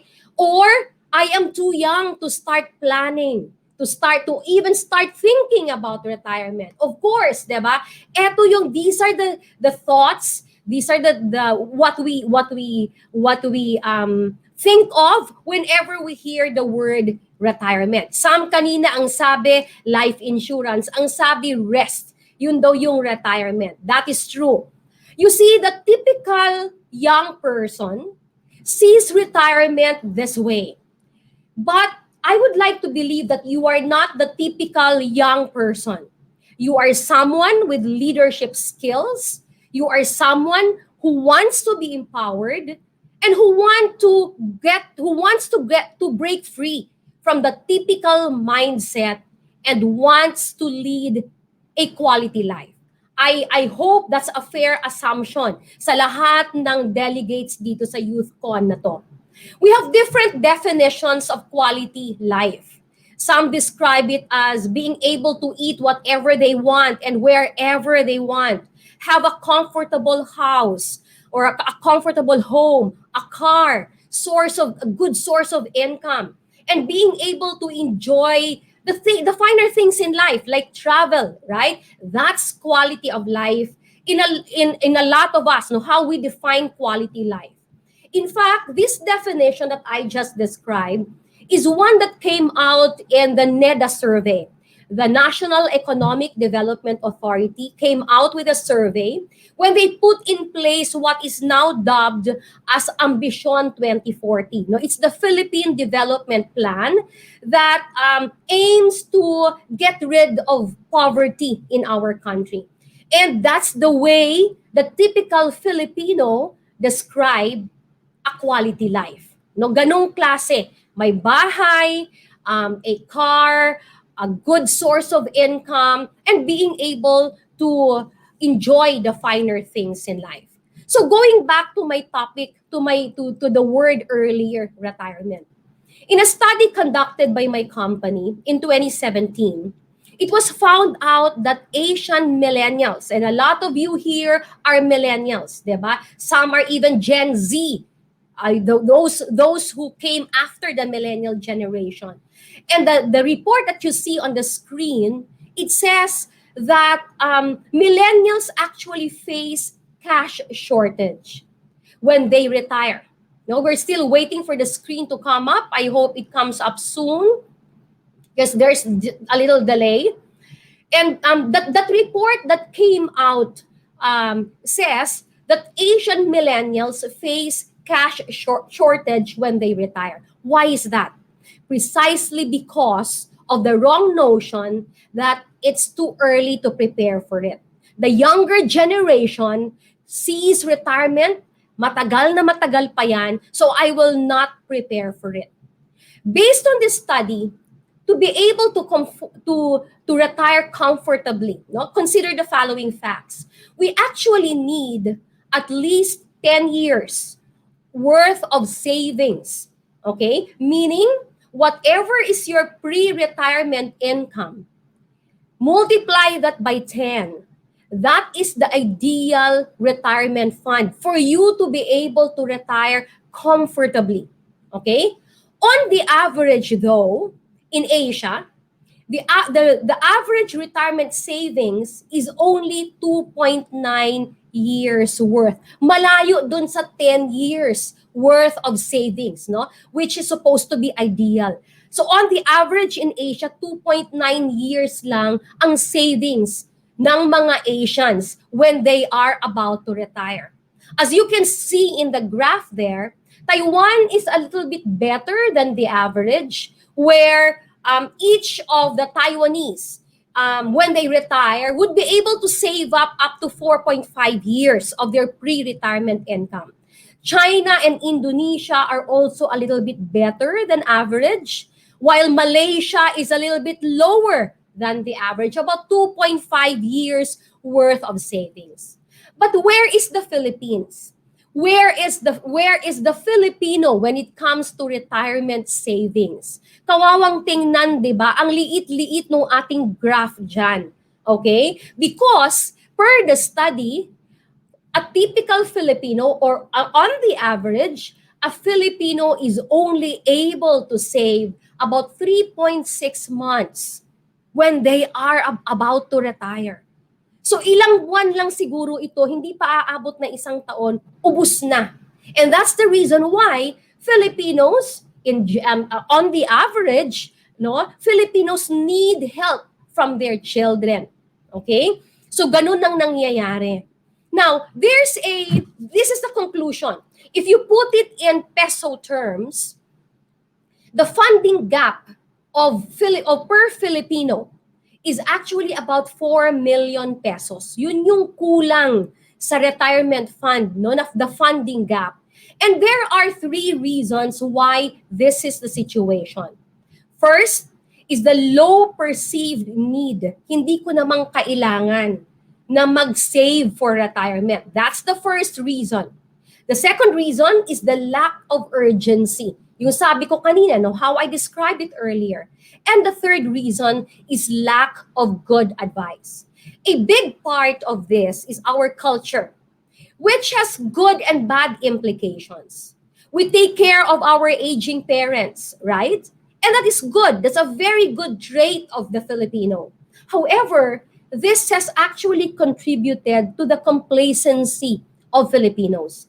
And it contributed to the lack of savings consciousness among us. And we must realize that that affects our capability, the capability of the younger generation, like you, to save, and the vicious cycle continues. I call this the sandwich generation. What do I mean by sandwich generation? If you are already married and you have children, you take care of your family, of your own family. However, you also take care of your aging parents, diba? And that's what I mean by sandwich generation. It is therefore my hope that we stop the vicious cycle in your generation now, by saving early and making sure that we will not pass on the burden to our children, the burden of taking care of us when they also have their own obligations to take care of their family. So it is my hope that the sandwich generation stops with you, our dear youth. So the question now is, how then can we be financially well? First, let's define what we mean by being financially well. Here's a simple definition.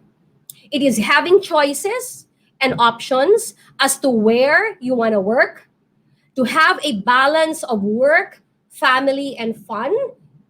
In other words, nakaka-afford to have that balance of work, family, and fun, and being able to lead a meaningful life by contributing to society.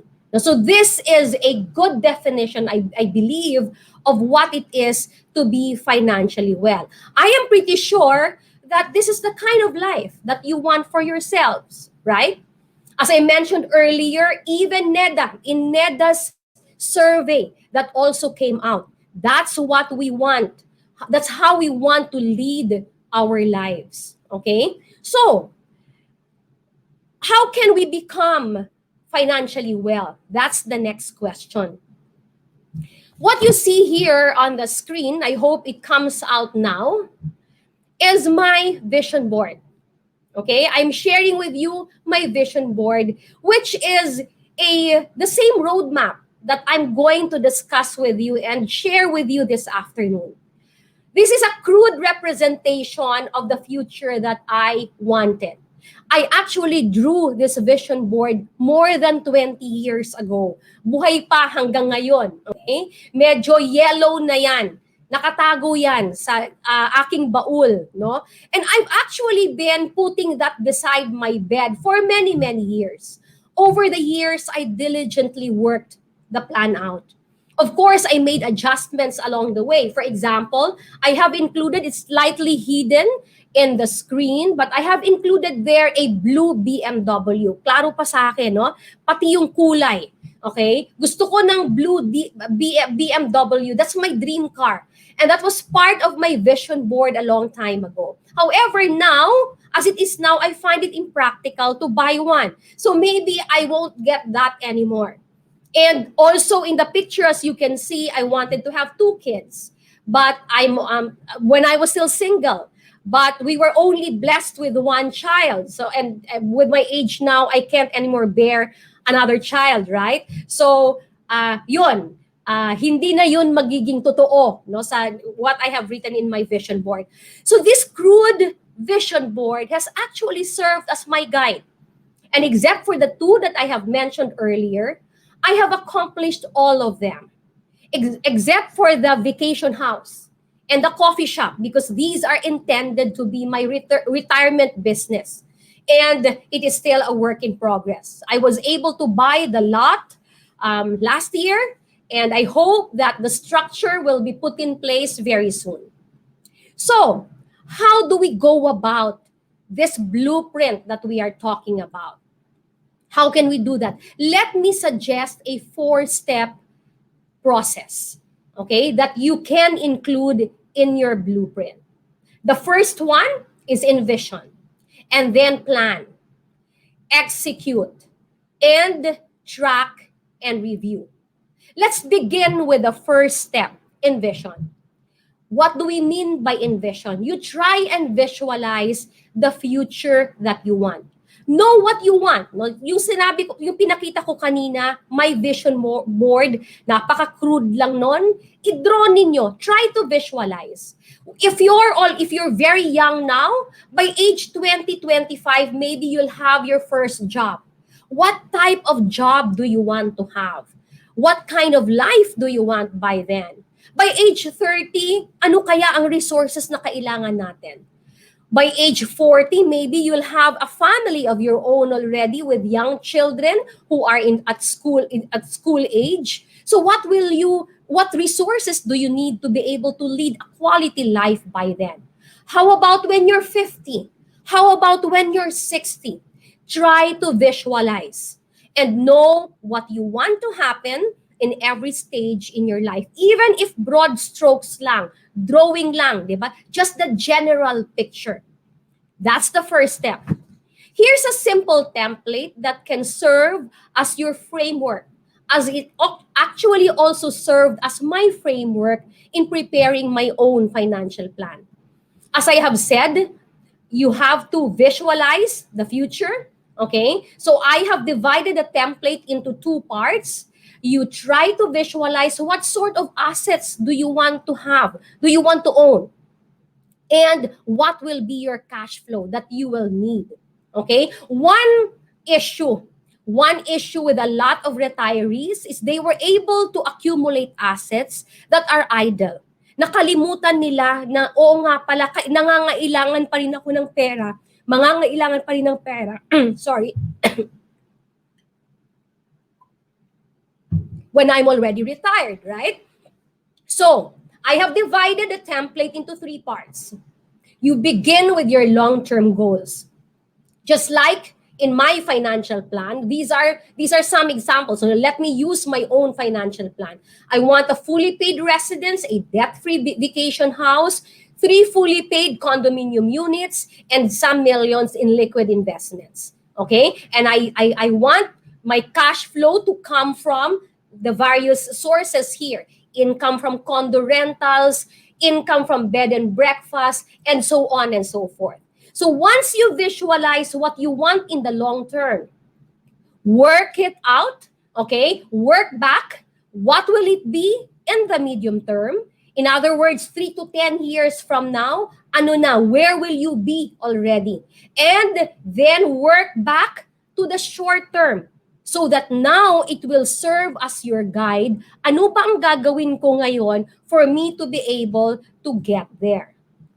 The second step is plan. Put a price tag to the future that you want. To make it simple, list down what you want. Indicate the estimate cost of each one. Probably gusto mo ng kotse. Okay, magkano yan? Kailan mo yan gustong magkaroon ng kotse? Do you want your own condominium? You want a certain fund, not just for travel, but an investment fund for many needs. Okay? So identify how much is that and how long do you have to be able to build that fund. So that's your second step, plan. Okay? The third step in our 4-step process is execute. Okay? Walang magagawa ang plan kung hindi natin i-execute, diba? So the third step is execute. Start putting the elements in your financial plan. Some of you here are still very young to even think about this. But you're just so lucky that you're starting to know about these principles this early so that when you are capable of setting aside money, right, you can begin your own journey into being financially well. So as I said, execute. Start putting the elements of your financial plan. One thing that we have discovered over the years in our industry and about investing is that people generally have mismatch of their goals and their investment vehicle. For example, they are preparing for the college education of their 2-year-old child. Okay? So kung 2 years old pa lang ang anak nila ngayon, 17 years pa bago magkokolehiyo yung anak nila. Okay? And so, but they already set aside money for the college fund. And where do they put it? Usually, nilalagay nila sa bangko. Okay? And if you put your money in the bank, it does not earn as much interest. It does not give you the opportunity to grow your money, diba? And yet, you need the money 17 years from now pa. So that's a very big mismatch between the vehicle, the investment vehicle, and your goal. The best placement for that savings actually should be an equity fund that allows for higher returns as you can tolerate the volatility, no, yung pag-akyat at pagbaba ng equity market, you can tolerate that because you have a very long time horizon. You can read up and for best practices, attend seminars on investing and get information and act. Knowledge without action is really nothing. Okay? So that's the third step. And finally, the fourth step is track and review. You see, our goals and aspirations change. So it is important that you track and review. You might also realize you may have either overvalued or undervalued your estimates. So it is important that you keep the discipline of reviewing. Okay, pabago-bago yung ating goals and aspirations. So dapat nire-review natin. A financial advisor is a good partner in this journey since he or she would be more objective in the approach and could give you good advice.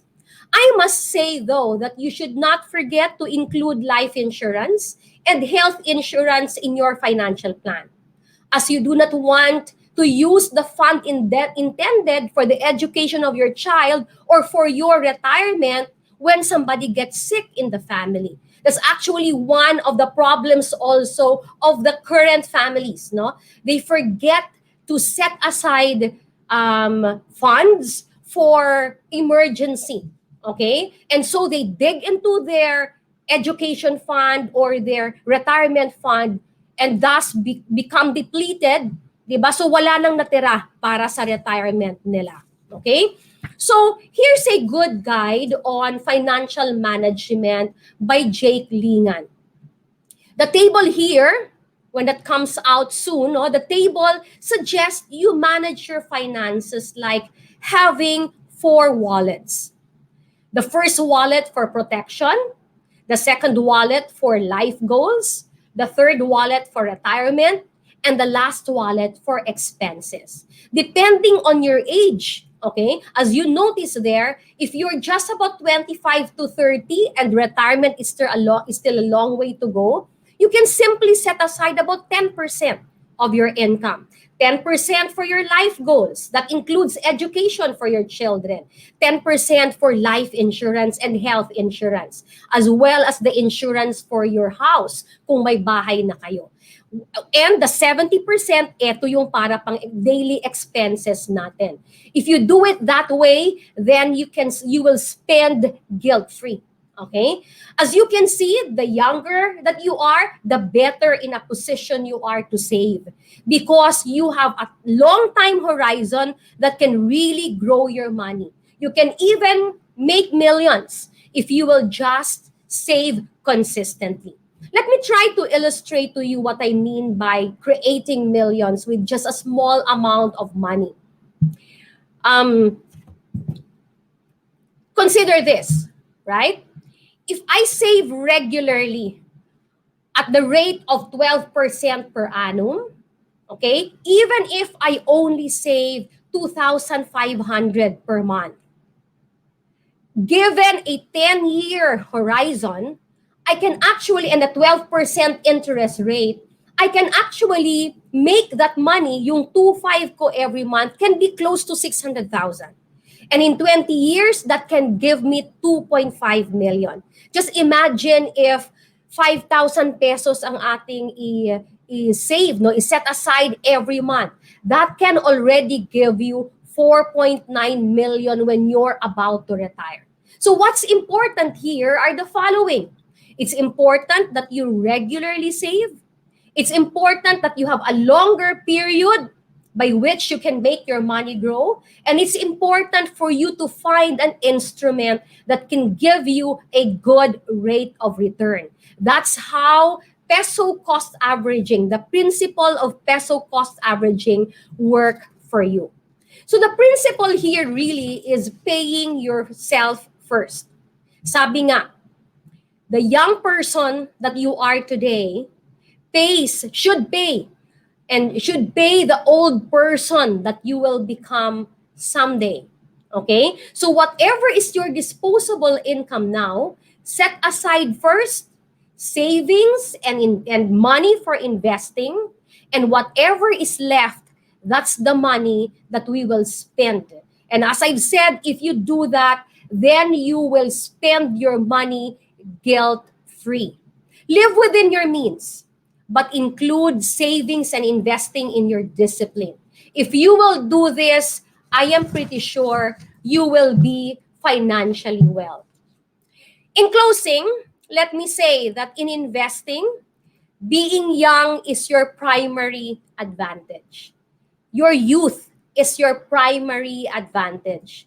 So I urge all of you here today not to waste your youth, your being young. Sayang, no? If we will not prepare for the future that we want.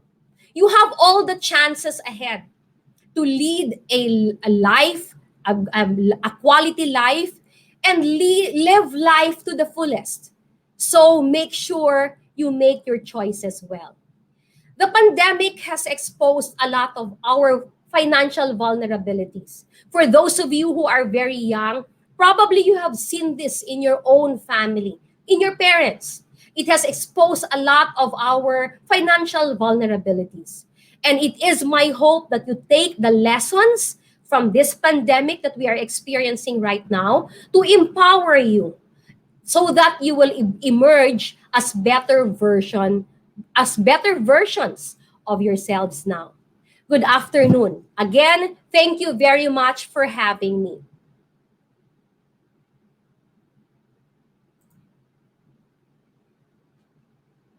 So I turn back the floor now to our host.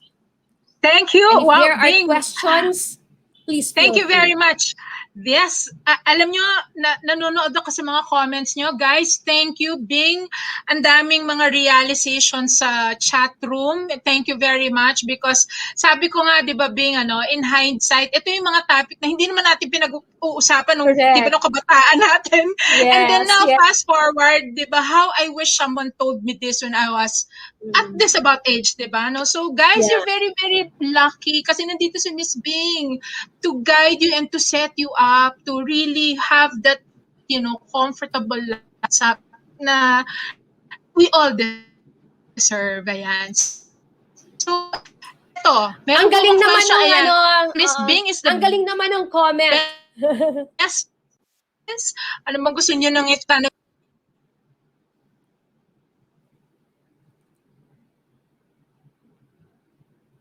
I think I'm losing you, Lavi.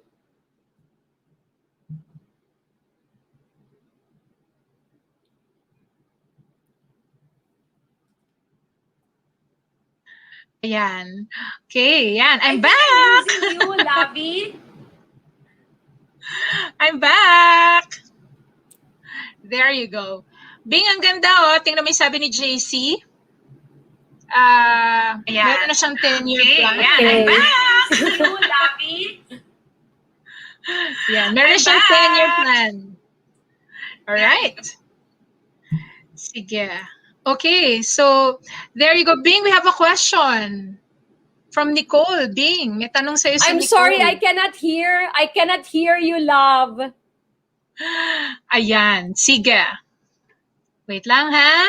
Okay, so there you go. Bing, we have a question from Nicole. Bing, may tanong sa'yo si I'm Nicole. sorry, Okay. I cannot hear you, love. Ayan, sige. Wait lang, ha? Okay, so there you go. Bing, we have a question from Nicole. Bing, may tanong sa'yo si Nicole. Okay. So is this the question of Nicole? I'll take that. Okay. Good afternoon. How can a student like me save during the pandemic? Any pointers? You know what? There's so much venue now for to earn a little. Kahit na maliit lang, di ba? I'll give you an example. My daughter is 17 years old. When she was about 15, she told me that gusto niya daw magkapera, no? And she does not want to keep on asking from me. So sabi niya, Mommy, I want to have more money but I don't want to keep on asking from you. So sabi niya, can you endorse my cookies? All right? So nag-aral siya, YouTube lang, nag-aral siya ng cookies. Of course, in-endorse namin sa Facebook. And she was able to save up, okay, for her to have a little investment fund. So sa ngayon, ang dami-daming avenues in social media. You can actually sell a lot of stuff, your old clothes. My daughter does that also. She has a social media account. She sells in carousel. No, I'm sure yung mga youth natin, alam nila kung ano yung carousel. She sells her old stuff there, gets some money out of it. And yung cookies din. So, hinay-hinay, little by little, she was able to save. Okay, so do this. And probably kung some of you who are lucky here, you still get allowances from your parents, set aside something from that allowance. Huwag ubusin. And when you have like 1,000 pesos, there can be financial instruments already where you can invest your money. Thanks for that question. There's another question here. Do we really need to be debt-free before we save? No, not really. For as long as important na magbayad ng utang, 'di ba? Especially if your debt it has interest. So it's very important to prioritize that. Okay? However, you can do it side by side. No, make sure lang na nakakabayad tayo. Otherwise, ang taas-taas ng interest on utang, right? So if it has interest rate, make sure that's your priority, but set aside kahit na pa konti-konti, just so you'll be able to start somewhere. Mom, how about if the salary of our parents not enough to save money? Sometimes yung salary sakto lang. That's true, no? I understand that, and I have met so many families, so many parents who are in the same plight, having that same situation. Sadly, ang kailangan lang talaga natin is to look for other ways. No, sinasabi nga nila sideline. Ano pa bang ibang sideline para lang to be able to make both ends meet? Now, if you're a child of a parent of a family na medyo hirap, no?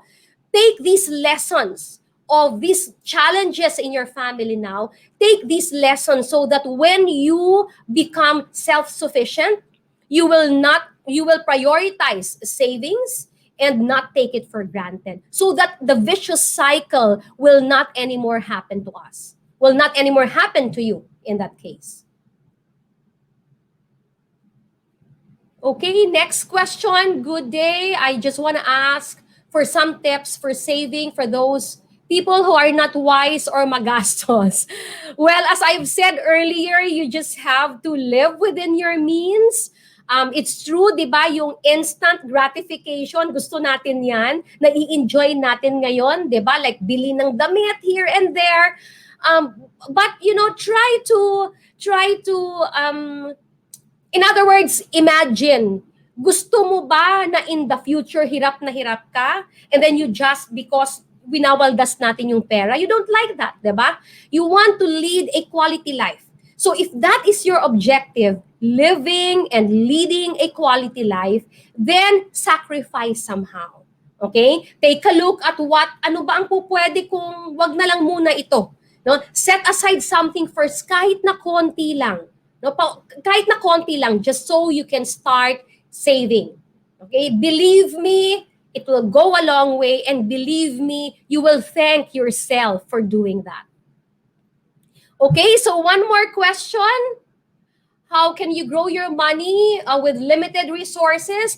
As I have said, there are a lot of instruments that can actually make your money grow. Wag lang yung pyramiding scam, ha? Wag yung promising too much. Yung bang parang double your money. No, not that type. Because if you study investing principles, you know that when it's too good to be true, it's not true. Okay? So, even if you have limited resources, set aside lang. Disiplina lang talaga. Take a look at, I did this early on in my life when I didn't have money yet, no? Ang sweldo ko kakarampot. So what I did was I listed down everything for like one whole month. I listed down, ano-ano ba ang binibili ko? So what do I buy? Bakit ubos na ubos yung pera ko? When you go back and take a look at what you have listed, you will realize meron pala doon sa mga binili mo na hindi mo kailangan. Like for example, Starbucks coffee, di ba? Baka isa na lang, once every 2 days na lang rather than every day or twice pa in a day. That's a lot of savings already if you come to think of it. So my suggestion is list down lahat ng binibili mo every day for at least a month and review it. It will reveal to you a lot of insights as to what you can trim down to be able to save. So I think that's the last question. Thank you so much for being such an engaging audience. Our youth, thank you very much for being such an engaging audience. Thank you very much. Ladies and gentlemen, there you have it. We have Miss Bing de las Reyes. Bing, on behalf of the Rotary Club of Makati Jose P. Rizal, we would like to present to you a certificate of appreciation presented to Miss Bing de las Reyes for generously sharing her knowledge and expertise as resource speaker on the topic laying the blueprint of financial wellness, given virtually this 20th day of February 2021 from our President, Janet Lapus, and yours truly as the project chair. Maraming salamat, Bing! Thank Thank you you so very much, much! Ravi. Thank Thank you. you! Have coffee Thank you with you very soon. much! Yes, please! Thank you. All right. How are we doing, guys? How are we doing? Can you please type in what how do you feel right now para naman nalalaman namin, do you find value in our session so far? Can you type in? Yan. Thank you daw, Miss Bing. Maraming salamat. Sige, yan. Thank you very much. Keep on typing so that we know naman how you guys are doing. This is a bit of a limitation sa isang virtual platform, di ba? But yes, thank you, Sophia, for saying great. How do you feel right now? Tell us. Doing great. Thank you, Mike. Maraming salamat. Yan. Tell us how you feel about the sessions that you have been experiencing so far. There you go. I think, guys, you're ready for that next 300 pesos. Ready na ba tayo? Very nice session and excellent speakers. Thank you, Nicole.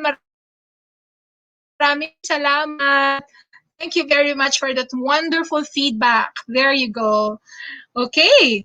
So, pwede pang mag-isang tayo, yung isang winner natin sa 300 pesos before we call in our last speaker for this afternoon. Ayan. So, make sure lang whoever you are, that you are here, that you're virtually present, and that you're going to type in hello, all caps. Okay, are we ready with the name of that person who will be yan. So congratulations to our raffle winner number 2. Medyo challenging i-pronounce. Akiza Obinay. I hope I said that correctly. From the Sangguniang Panlunsod ng Davao, University of Davao. Are you here? Are you here, Akiza? Please type in hello in the chat box so we can recognize you. Andito ka ba, Akiza? I'm looking at the chat room. Ayan, nandito kaya si Akiza. Akiza from the Sangguniang Panlunsod ng Davao, University of Mindanao. Ayan, for 300 pesos, just type in hello, Akiza, if you're here. Going, gone. Mukhang wala si Akiza. Okay, so let's call in the next winner. Nasana nandito virtually, nasana nandyan. So please type in hello, Type in hello. Amabel So from the University of Bohol. Are you here, Amabel? From University of Bohol. 300 pesos for you if you are virtually present. Type hello, all caps. Andito ka ba, Amabel? Amabel, are you here? Naku, mukhang wala. Going, gone. Okay, baka kasi baka nag-grab ng merienda. Kasi oras na ba ng merienda? Okay, sige. Wala pa. Sige, we're so excited to give away the 300 bucks. So I hope you are here. Sana nandito ka. Catherine Batyan Sila from the University of Bohol. Are you here? Are you here? Please type hello in the chat box. Type in hello. Andito ka ba? Naku, mukhang wala. Mukhang wala siya. Si Catherine Batyan Sila from the University of Bohol. Are you here? Ay, sige. Parang may inaabangang manalo talaga yung 300. O sige, tingnan natin. Hopefully, this next person is virtually present in our chat room. Again, please type in hello, all capital letters, so that we can give you the 300 bucks. Sino kaya ito? From Kirby de Guzman of DepEd Lucena.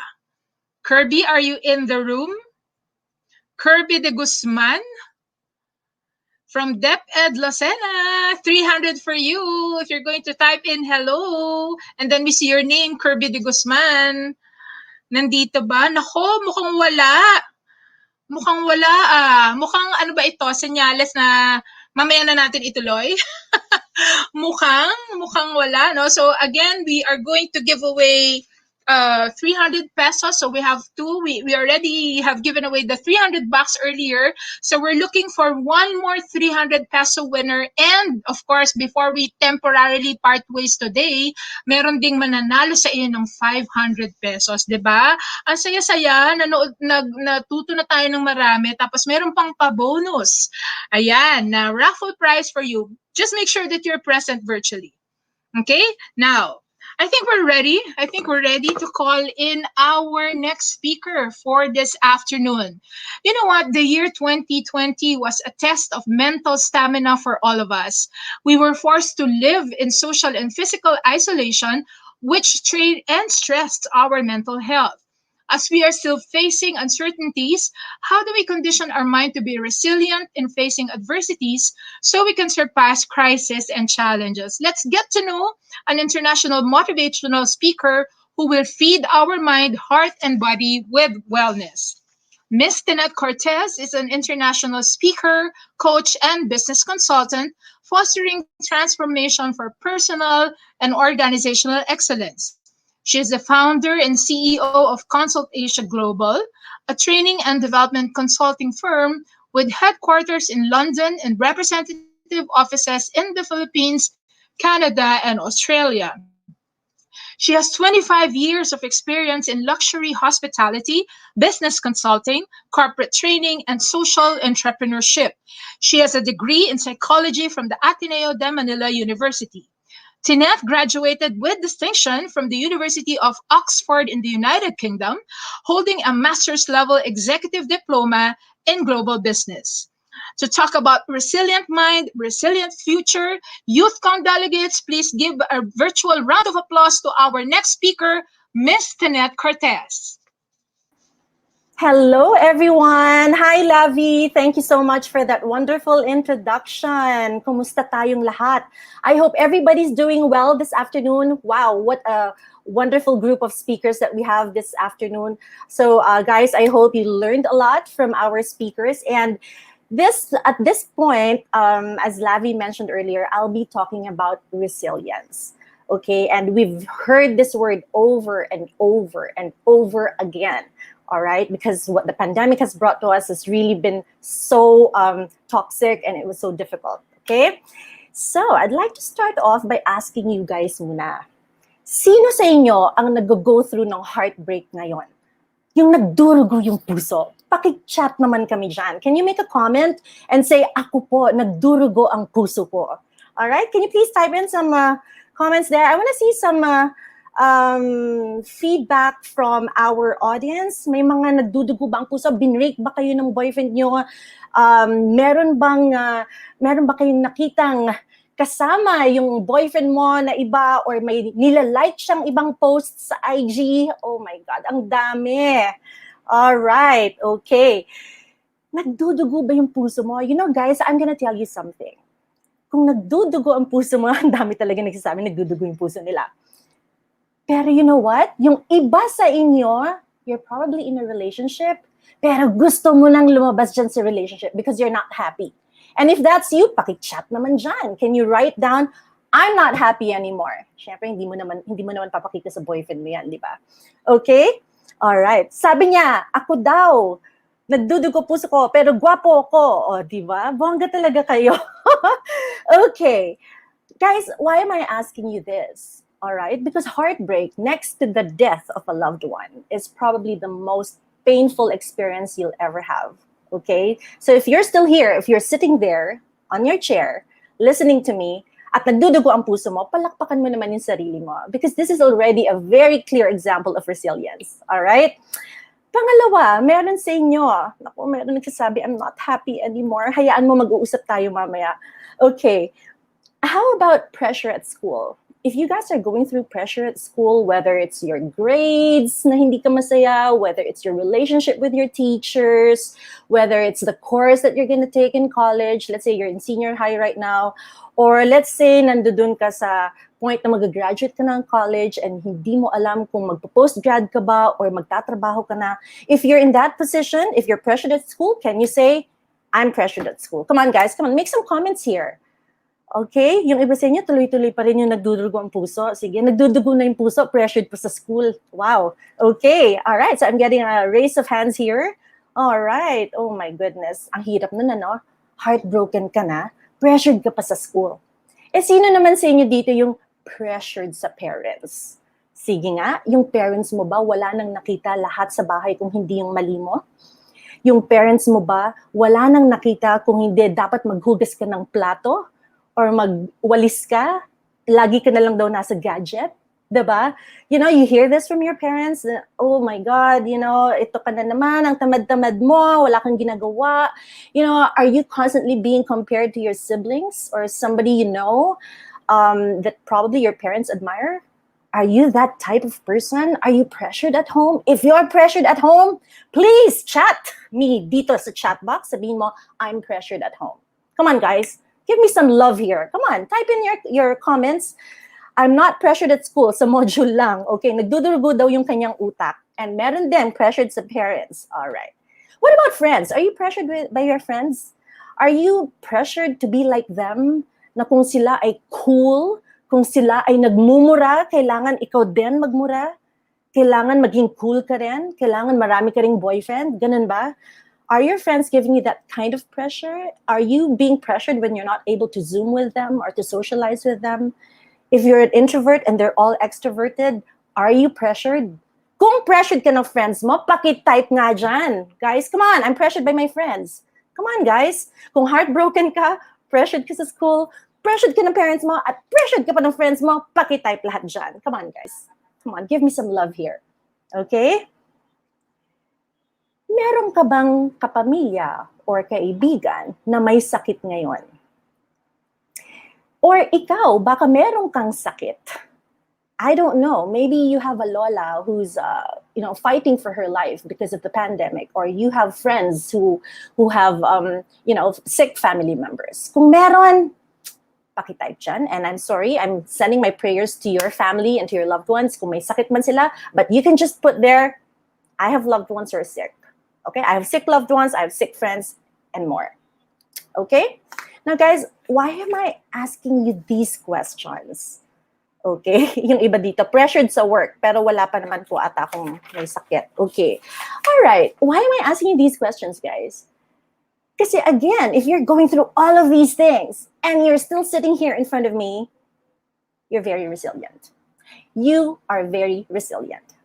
Guys, you know, when you say resilient ka, it doesn't mean that hindi ka nasasaktan, na hindi ka marupok, right? Sino ditong marupok? Ladies? Any marupok ladies in the house? Okay? All right. Oh, okay. I saw a comment here. I have a 79-year-old mother who's sick. Aw, sorry about that. And I'm sending my love to you and your mom who's fighting for her life. Okay? So guys, I'm not gonna give you an academic definition of resilience because resilience is already what you're experiencing right now. The mere fact that you're sat in here, you're listening to us, you're giving us your love, you're commenting here. Wow, this is resilience. And this is not the absence of weaknesses, or this is not the absence of problems. You can have full of problems, but if you are resilient, you will be able to make it, okay? So I'm gonna give you a little bit of a story just before I share my slides. Alam nyo guys, just like you, I struggled in school, in college. Well, high school, grade school, okay lang. College, okay naman, except that one summer. Kasi alam nyo, ewan ko kung kayo ganito ha, gumagala din ba kayo? Ngayong pandemic, medyo malabo yun, di ba? But ako noon, kasi nung time ko, so I went to Ateneo, lagi ako nagkakat ng klase. Grabe, no? I hope hindi marinig ng anak ko. Okay, lagi ako nagkakat ng klase. Kasi mabarkada ako noon. Sino dito ang mabarkada? Meron ba? Okay, if mababarkada kayo at nagkakat kayo ng klase sa Zoom, di ba? Ngayon, Zoom na lang, di ba? Minsan, kunwari nakikinig ka pero chat ka lang naman ng chat sa mga kaibigan mo, 'di ba?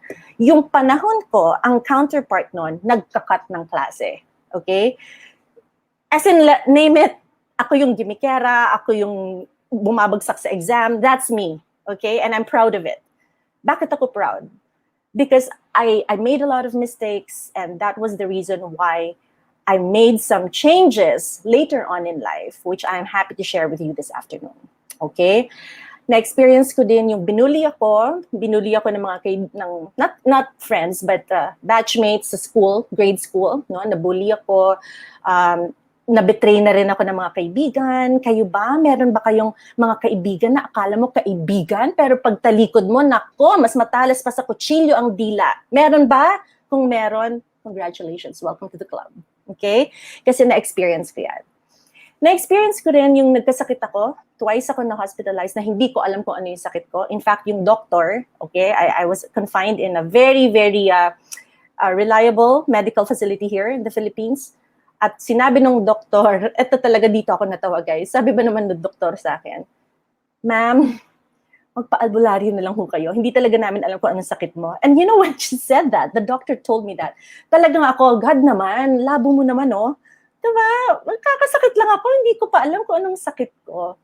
So, of course, I went home really depressed and I didn't know what to do. I was so down, all right? And this was like in my early 20s, okay? I've had 2 major car accidents. Sabi ko nga, hindi naman ako pusa, pero buti hindi ako namatay, no? But I've had 2 major accidents, guys. I was leaving for Europe the next day for a conference. Na-aksidente ako the night before. Can you imagine? Di ba? So, imagine that, na-aksidente ako, pero wala, sorry, yung car ko, talagang total wreck. Saved by the belt, no? By the seat belt. Kung hindi ako nag-seatbelt, siguro patay na ako. Alright, so, again, that was very traumatic for me, and I had to fly to Germany the next day for work. And guys, you know, when you think of this, you know, namatay yung dad ko several years ago. He was my anchor. He was my strongest figure in life.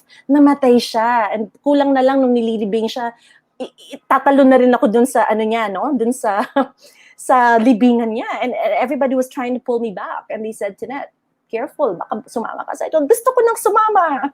All right? And then this is the icing on the cake, guys. Are you guys ready? I was married before. So I got married, happily married, no? Katulad niyo, mga in love kayo, di ba? Happily married until I experienced domestic violence. Okay? I'm writing a book about that, guys, and hopefully pag na-publish this year, I'm going to share my story there kung paano ako in-abuse physically, mentally, emotionally, verbally, name it, ando dun na. Nakulang na lang, gumigising ako sa umaga nun, alam niyo yung parang feeling na, saan kaya ako tatamaan ngayon? Sa ulo ba? Sa mukha? Sa likod? I didn't care anymore. I was so depressed. My self-esteem was rock bottom. I didn't believe in God. That was the lowest point of my life. And I had a baby. Can you imagine? Meron akong 2-month-old baby, binubugbog sarado ka sa bahay. Can you imagine that experience? Right? So, why am I sharing all of this to you? All right? And I'm gonna tell you why. And I'm gonna share my slides now. I hope this works. Okay. Ready na ba kayo, guys? Kasi alam niyo, sa totoo lang, I'd like for you to appreciate what you have right now, whether it's your friends, your family, yourself. But you know what? You know what I'm going to tell you? You really only have you, okay? And God. Okay. Nakikita niyo ba yung screen ko, guys? Direct, okay ba? Okay ba yung screen ko? Do I have to, can you please tell me lang po sa private chat natin if you can see it? Because last time it wasn't working. Yes? Can you see it? Okay. Punta sa PowerPoint. Okay. Okay. So I hope nakikita nyo na yan. Lavi, sorry please unmute yourself and tell me if you can see my slides properly. Okay lang ba? Nakikita ba? Okay. Let me see. Okay. Right. Okay, so this is me. This was my picture in Banff, in Canada. And makikita ninyo yung aking buhok gulo-gulo because what was going on inside me at that time was turmoil, pure turmoil, heartache, heartbreak, name it. yan ako, ganyan kagulo. But what I realized is when I was looking out of the window, sabi ko, shucks, ang ganda ng buhay. Alam niyo yun, ang ganda ng mundo. Bakit ako na-depress? Why am I going through all these negativity in my life, in my heart, in my mind, and in my soul? And I couldn't appreciate that view, to be honest. No? And today's talk is about resilient mind and resilient future because, guys, at the end of the day, you really only have you and your relationship with God. Okay? I'm not going to talk about religion here, but all I'm going to talk about first is I learned to use my brain, my mind, to appreciate what I have. And of course, as a single mom right now for 15 years, I have a 17-year-old daughter and her name is P.I. Sophia. That's her. Medyo kaidaran niyo siguro siya, no? Yung mga nanonood sa atin. So this was her when she was a baby. At nakita niyo naman yung mukha ko dyan. Guys, mukha kong zombie, di ba? Yan yung panahon na kaka-break lang namin ng aking napaka-loving na asawa. Malutong yung pagkasabi ko ng loving. Okay? Yeah, so just look at that, no? And I'm not saying na maganda ako dyan sa picture sa kanan, but what I'm saying is, you can see in the eyes, no, na even as a single mom right now, I am absolutely happy and fulfilled. Okay, because of my daughter, she was my anchor. She witnessed everything, and she has always been my purpose, why I'm still here in this world. Sophia basically is a very resilient girl. No, medyo share ko lang sa inyo. Very resilient siya kasi she also did not go through a very smooth childhood. I didn't mean it na sobra siyang na-abuse or what. No, not at all. But when I say didn't go through a smooth childhood, alam niyo yung mga kapatid ko kasi lahat married, you know, happy families, and every time we'd get together, lagi akong single parent, no? And she just felt like she was out of place. And as she was growing up, I was telling her, you know what, I never badmouthed her dad to her. In fact, I encouraged her to be close to her dad. And to this day, napaka-close pa rin nila. Okay? Bakit ko ginagawa to? Bakit hindi ko sinisiraan yung asawa ko sa ex-husband? By the way, ex-husband sa kanya. Because guys, ang problema ko sa ex ko is my problem. It shouldn't be her problem, right? I didn't want to plant any negative seeds in her mind because life already is very tough. And I wanted, sabi ko sa sarili ko, lahat ng pinagdaanan ko sa buhay ko, I can never protect her 100%, di ba? Kasi hindi mo naman hawak yung tadhana, right? But what I can do is to try to strengthen her ability to be resilient. And I would walk my talk because of the decisions that I've made. And I'm going to share with you some of the circumstances that you and I are probably going through these days. Okay? So, I'm sure marami sa atin dito going through anxiety. Meron tayong na-experience na humiliation. You know, some of us are probably feeling very lonely, very uncertain what the future holds. Ano bang mangyayari? Mag-a-abroad pa ba ako? Magka-college pa ba ako? Magtatrabaho na lang ba ako and stop studying? I don't know. No? Sometimes, nandiyan ka sa point na yan. You're probably in a position of fear. And, you know, guys, ang lagi kong sinasabi talaga, dalawa lang naman yung motivation natin lagi sa buhay. If we're operating in a position of love or in a position of fear. So every single thing that we do in life is only usually because of those two. Kaya kumakayod ng husto yung isang tao kasi natatakot siya na maghirap. This is fear. Or kumakayod din siya kasi mahal niya yung pamilya niya. So again, you can be doing the same thing but different perspectives. Okay? And of course, lahat tayo nag-go through tayo ng pain. Okay? Now guys, itong pinaka-good news ko sa inyo. Sabi ni Stephen Covey, I am not a product of my circumstances. I am a product of my decisions. And when I came across this quote several years back, that truly changed my life. It really did. Okay? Sobra akong natauhan. In the sense na parang pinukpok ko, parang as if hindi pa enough yung pukpok nung na-experience ko before, but pinukpok ko yung ulo ko at sinabi ko sa sarili ko, Tinette, what have you been doing all your life? You've been sitting there sulking, blaming people, no, counting your misfortunes. But ano yung mga decisions mo? Ano yung mga ginawa mo? And when I look back, mga decision ko, nagkakat ng klase, mga decision ko, makikipag-boyfriend ako sa wrong guy, decision ko, nagkikling ako sa isang relationship na hindi healthy. Those are my decisions, and those decisions actually brought about my circumstances. So what am I trying to say here to you guys? All right? I'd like to share briefly with you just four major decisions that I made to pivot my life coming from the background that I've just shared with you earlier. Kasi kung kayo nag-go through kayo ng mga ng mga trials sa mga panahon na ito, guys, ang good news dito, you can make the decision eh. Diba? Pwede ka namang decide ako, sige, stick pa rin ako dito sa abusive boyfriend ko, yung nangloloko, yung cheater. May mga ganun ba dito? May mga cheater ba? Diba? Kung may mga cheater kang boyfriend, pwede ba? Guys, no? Love yourself naman. Okay? Make that decision. You can tell him, you know what? I'm leaving you. I love you, but I love me more. Yan. Ganyan yung mga linya dyan, diba? Okay? So what are those 4 decisions? Number 1 decision that I made in my life. Sabi ko sa sarili ko, okay, single mom ako, nagsi-self-pity ako, feeling ko kawawa ako. You know what? I tried to set up a business para makatulong sa mga single moms from impoverished backgrounds. So I set up this salon, spa type of business years before, in my early 30s. At ang sinabi ko dun sa recruiter ng staff, sabi ko, pwede ba hanapan mo ako ng mga single moms from the squatters area na hindi nakapag-aral, hindi nakatungtong ng high school? Sabi ng recruiter ko, ma'am, are you sure? Salon at spa yung tinatayo mo? Sabi ko, oh. And nahirapan siya kasi sabi niya, as a recruiter, I've always been looking for professionals, college graduate, ganitong course, pleasing personalities. Sabi ko, ayoko lahat yan. Kasi yung mga ganyan qualifications, madaling makahanap ng trabaho yan.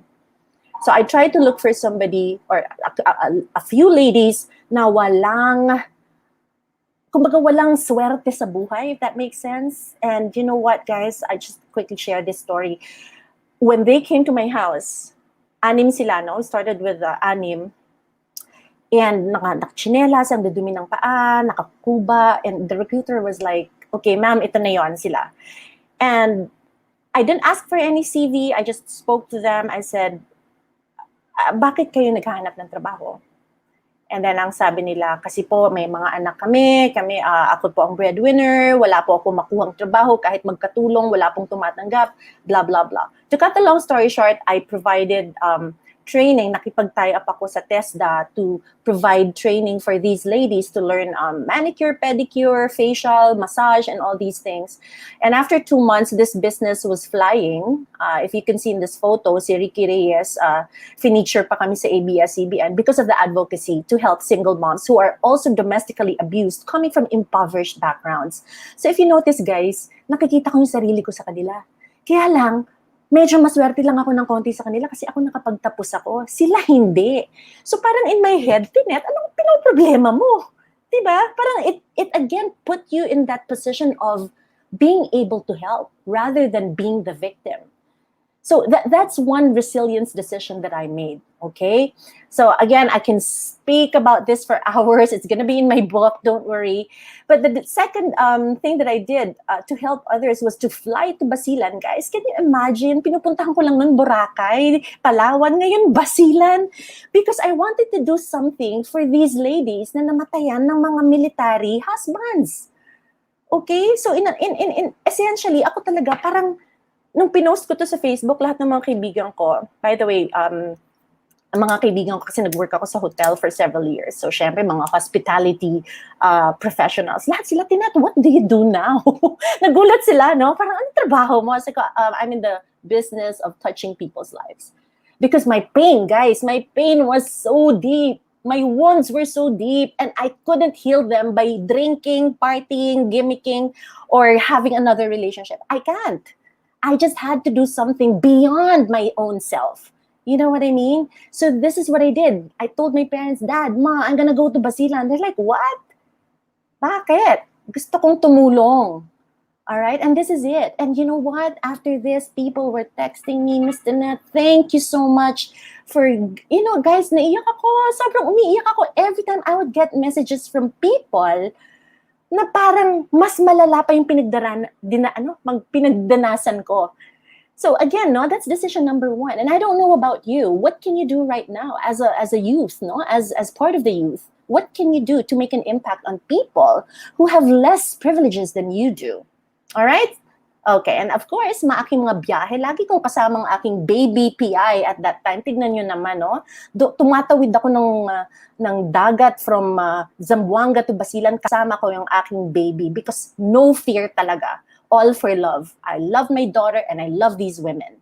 Okay, decision number 2, what did I do? I decided to use my strengths to serve others. Okay, and this is where I set up my company, Consult Asia Global, which is a training and development company. And sabi ko, hindi ako mag-training para magpasiklab or magpagaling, mag-show off ng aking mga courses. No, that was not the DNA of my business. The DNA of my business is really to provide employment to a lot of our fellow Filipinos na nawalan ng trabaho, na lay off and all that. And I see a lot of people na sobrang talented, pero hindi nabibigyan ng chance sa corporate world. And I just feel that is so unfair. And I said to myself, look, if you cannot get any job, work with me. I'm gonna train you. I'm gonna help you either become a telemarketer, a secretary, or a trainer. And this is what Consult Asia is all about. Okay, so of course, given that, of course, I've also been invited to, of course, share this particular story because talaga naman, again, sobrang nakaka-touch pag naririnig natin yung mga buhay, no, na natatouch natin because of what we do using our strengths. Decision number 3, I decided to innovate myself to move forward. Guys, as I told you in Ateneo, I was flunking my accounting, I was flunking my exams, I was cutting classes. My chemistry teacher would text my parents. And sabi ko, ano ba naman itong buhay ko? No? And, in my 40s, I thought to myself, look, nobody's old enough to make up for whatever pain and, shortcomings I've had in my life. So I took my master's, I took my postgrad degree in Oxford. Funny kasi when I was trying to, what pushed me to do this was, there was one client here, by the way, share ko lang quickly. Do I have time pa? Daldal ko, sorry. Kasi, there was one client that I tried to win here in the Philippines, and then dinecline ba naman yung offer ng Consult Asia? And ang reason niya, sabi nila, this is a government agency, by the way. And sabi nung panel, we really like your proposal, we like your course, we like your outline, your presentation, we like you. Pero Mr. Net, sorry kasi wala kang postgrad degree. And I'm like, what? Ano bang pinag-uusapan dito? Gusto niyo bang may mag-train sa tao ninyo? O gusto niyo lang pasiklaban ng kurso dito? And I felt really discriminated at that time. I felt very, very bad. And so what I did was, umiiyak na naman ako. Drive ako pa uwi. Drama queen ng lola niyo. So I was going home, I was crying. I told my daughter, I said, Sophia, look, they just declined our offer. I can't believe it. After 1 full month of putting that all together, dinecline ako. Sabi niya, Mama, what are you gonna do? So remember, I have a daughter who's watching me. See, our children, okay, wala pa naman kayong mga anak na. Ako, our children don't usually listen to us. They watch us. So at that point, sabi ko sa sarili ko, look, I'm gonna try to take my master's somewhere, I'll check, pwede sa Ateneo ulit or whatever. Sabi ko, mahal naman. Kung mahal lang, hanap na lang ako kung mahal, i-justify ko na lang pagkamahal. So I looked at Harvard and all that. Tinignan ko yung ranking ng Harvard, number 6 in the world. Sabi ko, mag-invest lang ako, yung number 1 in the world na lang. So I went for Oxford, and because it's number 1 in the world, right? At that time, 2017, 4 years ago lang to. Sabi ko, I'm never ever gonna allow somebody to put me down like that. Okay, so of course, in my head, I'm doing it for myself, right? So ayan, so I chose Oxford, took one of the most elite courses there, which is global business, na ang pinapasok lang nila, 1 per country. Okay, and thankfully, I'm the only Filipina in that class, and I was in a class where, mga taga United Nations and all, and I had literally no idea what I was doing there, guys, to be honest. I just went there and I said, look, I'm just gonna learn, I'm just gonna challenge myself, I'm gonna innovate and immerse myself in this wealth of knowledge and culture. And my God, as Lavi mentioned earlier, salamat sa Diyos, nag-graduate naman si Tinet ng may distinction.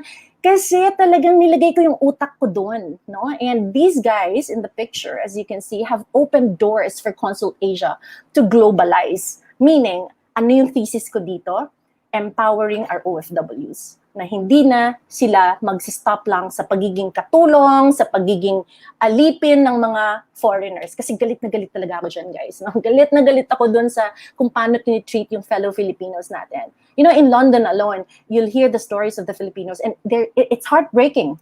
It's heartbreaking, no? Mga selfies nila sa Instagram, ang gaganda. But when they opened up to me, they said, oh my God, Tenet, you know, ganito, ganyan, you know, para kaming mga trapo, basahan dito. And sabi ko, look, with this thesis, approved by Oxford, tutulungan ko kayo magkaroon ng program dito sa Europe para mag-level up. So I don't have time to discuss here, but I created something that would bridge the educational attainments of Filipinos from the Philippines between England, for instance, and Wales and Scotland and Ireland. So ang nangyari doon, pwede nilang kunin yung kurso through Consul Asia para after that, pwede silang makakuha ng maayos na trabaho doon sa mga bansang yon. Hindi na sila maglilinis ng toilets. Kasi galit na galit ako pag inaapi ang Pilipino abroad. Okay? So, decision number 4, of course, and this is the last decision I made, I decided to take some time off every now and then. So guys, if you're pressured, if you're going through a lot of stress, guys, take some time off. Huwag kayong matakot magpahinga. You know, this is my picture in Boracay with my daughter. Ayan, kaming dalawa. Sa kanan naman, you know, I would take long walks sa nature, you know. And every morning, this is me. I do yoga sessions, meditation every single day. Okay? So guys, alagaan niyo yung sarili niyo. Kung mahal niyo yung sarili niyo, alagaan niyo yung sarili niyo. Okay, so let me just wrap up quickly here. I'm gonna share with you some tools, not rules, when it comes to your resilience action plan. All right, so number 1, make your brain your best friend. Guys, yung amygdala natin, if you study a little bit about neuroscience, yung amygdala natin, yung laging nagsasabi sa inyo na danger, may danger yan, ito, hindi maganda yan, you know. And you have to always constantly refer to your cortex, your prefrontal cortex, to make decisions. So make it your best friend, use it to your advantage. Kaya nga, di ba yung iba sinasabi, gamitin mo yung kokote mo. Okay, and we can talk more about this, guys. I mean, you know, I'd love to talk more about this, but I don't have much time. Because your brain helps you with, number 1, creating your own self-image. Your brain is responsible for your thoughts. So kung ano yung iniisip mo, kung iniisip mo, ay mataba ako, eh, sino ba nagsabi niyan? Sabi kasi ng kapatid ko mataba ako. Eh, sabi niya yan. Eh, ang tanong ko sa'yo, anong sabi mo? Diba? Kahit mataba ako, sasabihin ko, sexy ako. Tama ba? Kung kahit na sinasabi ng kapitbahay mo, mukha kang, I don't know, tapalodo ng jeep, whatever, right? Sometimes your friends are so judgmental. But if you tell yourself, excuse me, gwapo ako, no? Guys, again, what is the script running in your head? Right? Because kung paulit-ulit ang script mo na, I'm a victim, you know, lahat ng laki, gagamitin lang ang aking whatever, puso, anuhin lang nila ako, they'll just use me as a toy, whatever. If that's your script, guys, that's gonna lead you to your circumstances. Okay, so that's why I'm saying you make your brain your best friend. And lastly, your brain is the one responsible for your decisions and your actions. Because whatever you're thinking, lalabas yan sa mga sinasalita mo. At lahat ng sinasalita mo, paulit-ulit mo yung gagawin. Ililive mo yan, parang storya sa libro. Diba? So guys, again, make your brain your best friend. Number 2, I would really recommend that you keep a resilience journal. Okay, a resilience journal is something where you could write everything. Mapapressure ka, gusto ko na magpakamatay, whatever, write it there. Because our thoughts, our negative thoughts are just excessive energy. Excess energy lang yan eh. Okay, na lahat kasi papasok, no? There's just so much to take in, especially in your generation. There's just so much. So kung masyadong marami, grab a notebook, write down everything. And you'll notice after a few days, when you go back to that journal, you're gonna find yourself, oh my God, why did I even think that at that time? Okay? So ako, just as a sample, no? Sinusunod ko tong sinuggest ng Society for Cardiovascular Angiography and Interventions. You start to identify the time and date kung kailan mo na-feel yung stress or yung anger or yung emotion. Write it down. No? Ano yung feeling mo? Overwhelmed ka ba? Nagalit ka ba? Sumigaw ka ba? Sulat mo dyan. Ano yung naging cause? Yung nanay mo ba na nagger? Yung tatay mo ba na nang bababae rin, na nagalit or alcoholic? Write it down. And then, isulat mo, ano yung reaction mo? And then lastly, ano yung stress relief mo? See, in this activity alone, guys, you are already taking control of your life. You may not be able to control the cause, as you can see here, but you can always control your action in the end. So in this case, if marupok ka, di ba? You guys said earlier in the chat box that you're marupok. So kung marupok ka, feeling marupok. So lagay mo dyan, cause of stress. My crush is not liking my posts. He keeps liking the posts of my best friend. Lagay mo dyan, magpakatotoo ka. Reaction mo, nagsi-self-pity ako, I self-doubt ako. And lastly, stress relief, nag-exercise ako, so I feel better about myself. Something like that. And guys, if you do this every single day, you're gonna develop that habit of resilience. Because resilience is not something that happens to you. It's something that you do about you, about yourself, about your life, about your circumstances. Okay? Again, guys, oh my God, I wish I had 8 hours to talk to you about this. And lastly, create a positive social circle, guys. Okay? When I say positive social circle, ikaw, you have yourself, you have your brain, you have God. Then you have your family here. Now, sometimes it's your family that's causing you distress. It's okay, just love them anyway. Di ba?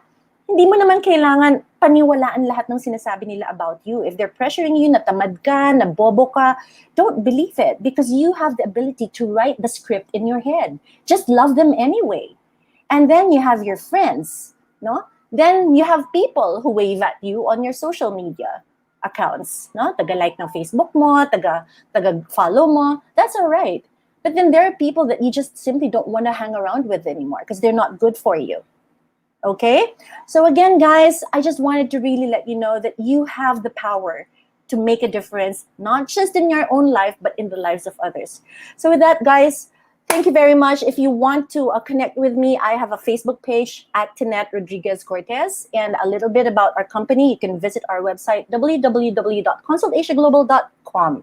Again, my name is Tinette Cortez. Thank you for listening. And please, if you're getting depressed, nanay ako ng isang 17-year-old and you just want somebody to listen, or my daughter is always there also to listen, be friends with her. I'm happy to share our hearts with you guys. All right? So with that, thank you very much. Wow! Thank you, Tinette. Maraming salamat. Nag-overtime ba ako, Lavi? If you can Sorry, only ha? see Tinette. Sana, No. If you can only see Tinette, the chat room is actually exploding with so many calls. Aw. Sila, very interesting. Thank you for generously sharing yourself to the Aw. group. Wow! Maraming salamat. Ang ganda, sobrang positive vibes sa chat group. Guys, Aw. you know, Thank you, guys. Love take you. Love you all. Let's take advantage that Miss Tinette is here. Kung meron kayong tanong, we're very much open. Ayan, sabi ni Tinette, nako Tinette, ma'am, she ang Achi Tinette. No, just call me anything you like, guys. Call me Momsi, Momshi, Achi, whatever. I'm good. Yeah, Tinette, we have a question from... Yes, please. Ayan, Gwen Pyle, I hope I pronounce your name correctly. Sabi niya, I salute you po, Miss Tinette. Thank you for sharing your inspiring story. Both you and your daughter are so strong. God bless you po. Oo, totoo yan. Thank you. Totoo yan. Thank you so much. I'm a witness to that, kung gaano ka-strong at ka-resilient tong mag-inang to. Kaya, perfect subject matter expert on the topic. Thank Ayan, you. alright. So, ano pa yun? Ang daming takeaway, Tinette. Maraming takeaway yung grupo, no? So, they just find it very powerful, very inspiring. Siguro, Tinette, just to ano lang, no? Maybe to start a discussion a bit. Ano yung advice mo dun sa, ayan na, yan. Si Cassandra. How do you feel as a woman, and how you keep proving yourself for people who keep invalidating, ayan, women's strength? Tinit. Okay. All right. Thank you, Lavi. Thank you, Cassandra, for your question. Okay. How do I feel as a woman? Well, okay.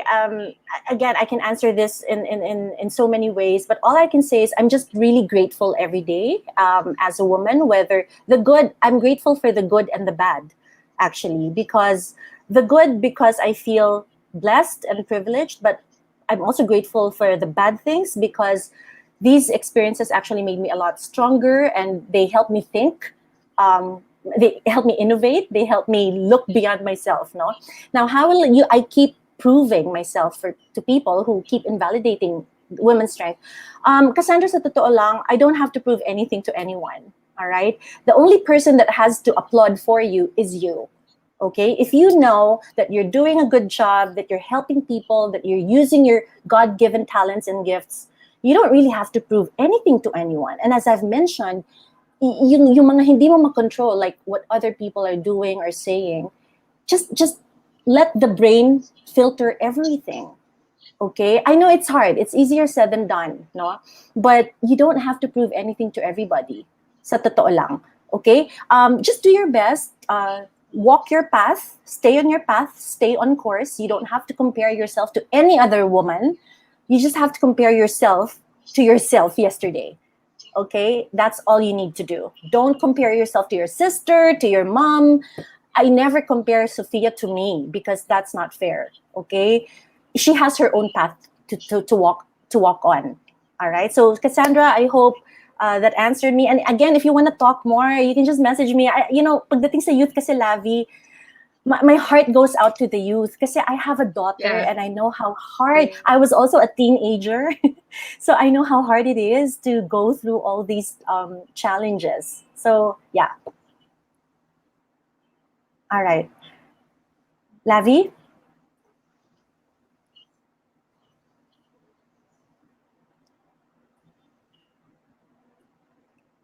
Lavi, naghang yata si Lavi. Okay, so there's a question here actually that's flashed on the screen. Do you find it hard to love again, Ma'am Tinette? Do you think your experiences affected how you perceive love? Okay, I'll be honest with you, for a while, yes. Of course, nahirapan ako. Hindi naman yung after that, biglang okay na ulit, no? But you know what? There was a point na I said to myself, kaya siguro ako nandoon sa relationship na yon kasi I didn't love myself.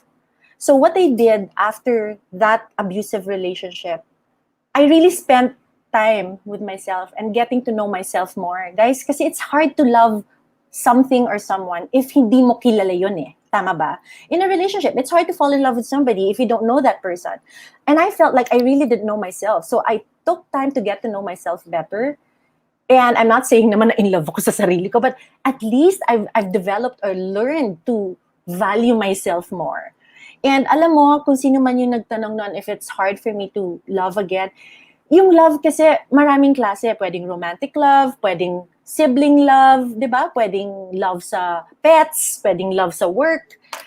And I just filled my life with love. And even with the receptionist, kunwari, or cashier sa grocery, when she computes my grocery list or yung mga binili ko, in my head, I'm thinking, I love this girl. You know, she's working so hard and helping me with my groceries. And you just sort of, it doesn't have to be a romantic kind of love.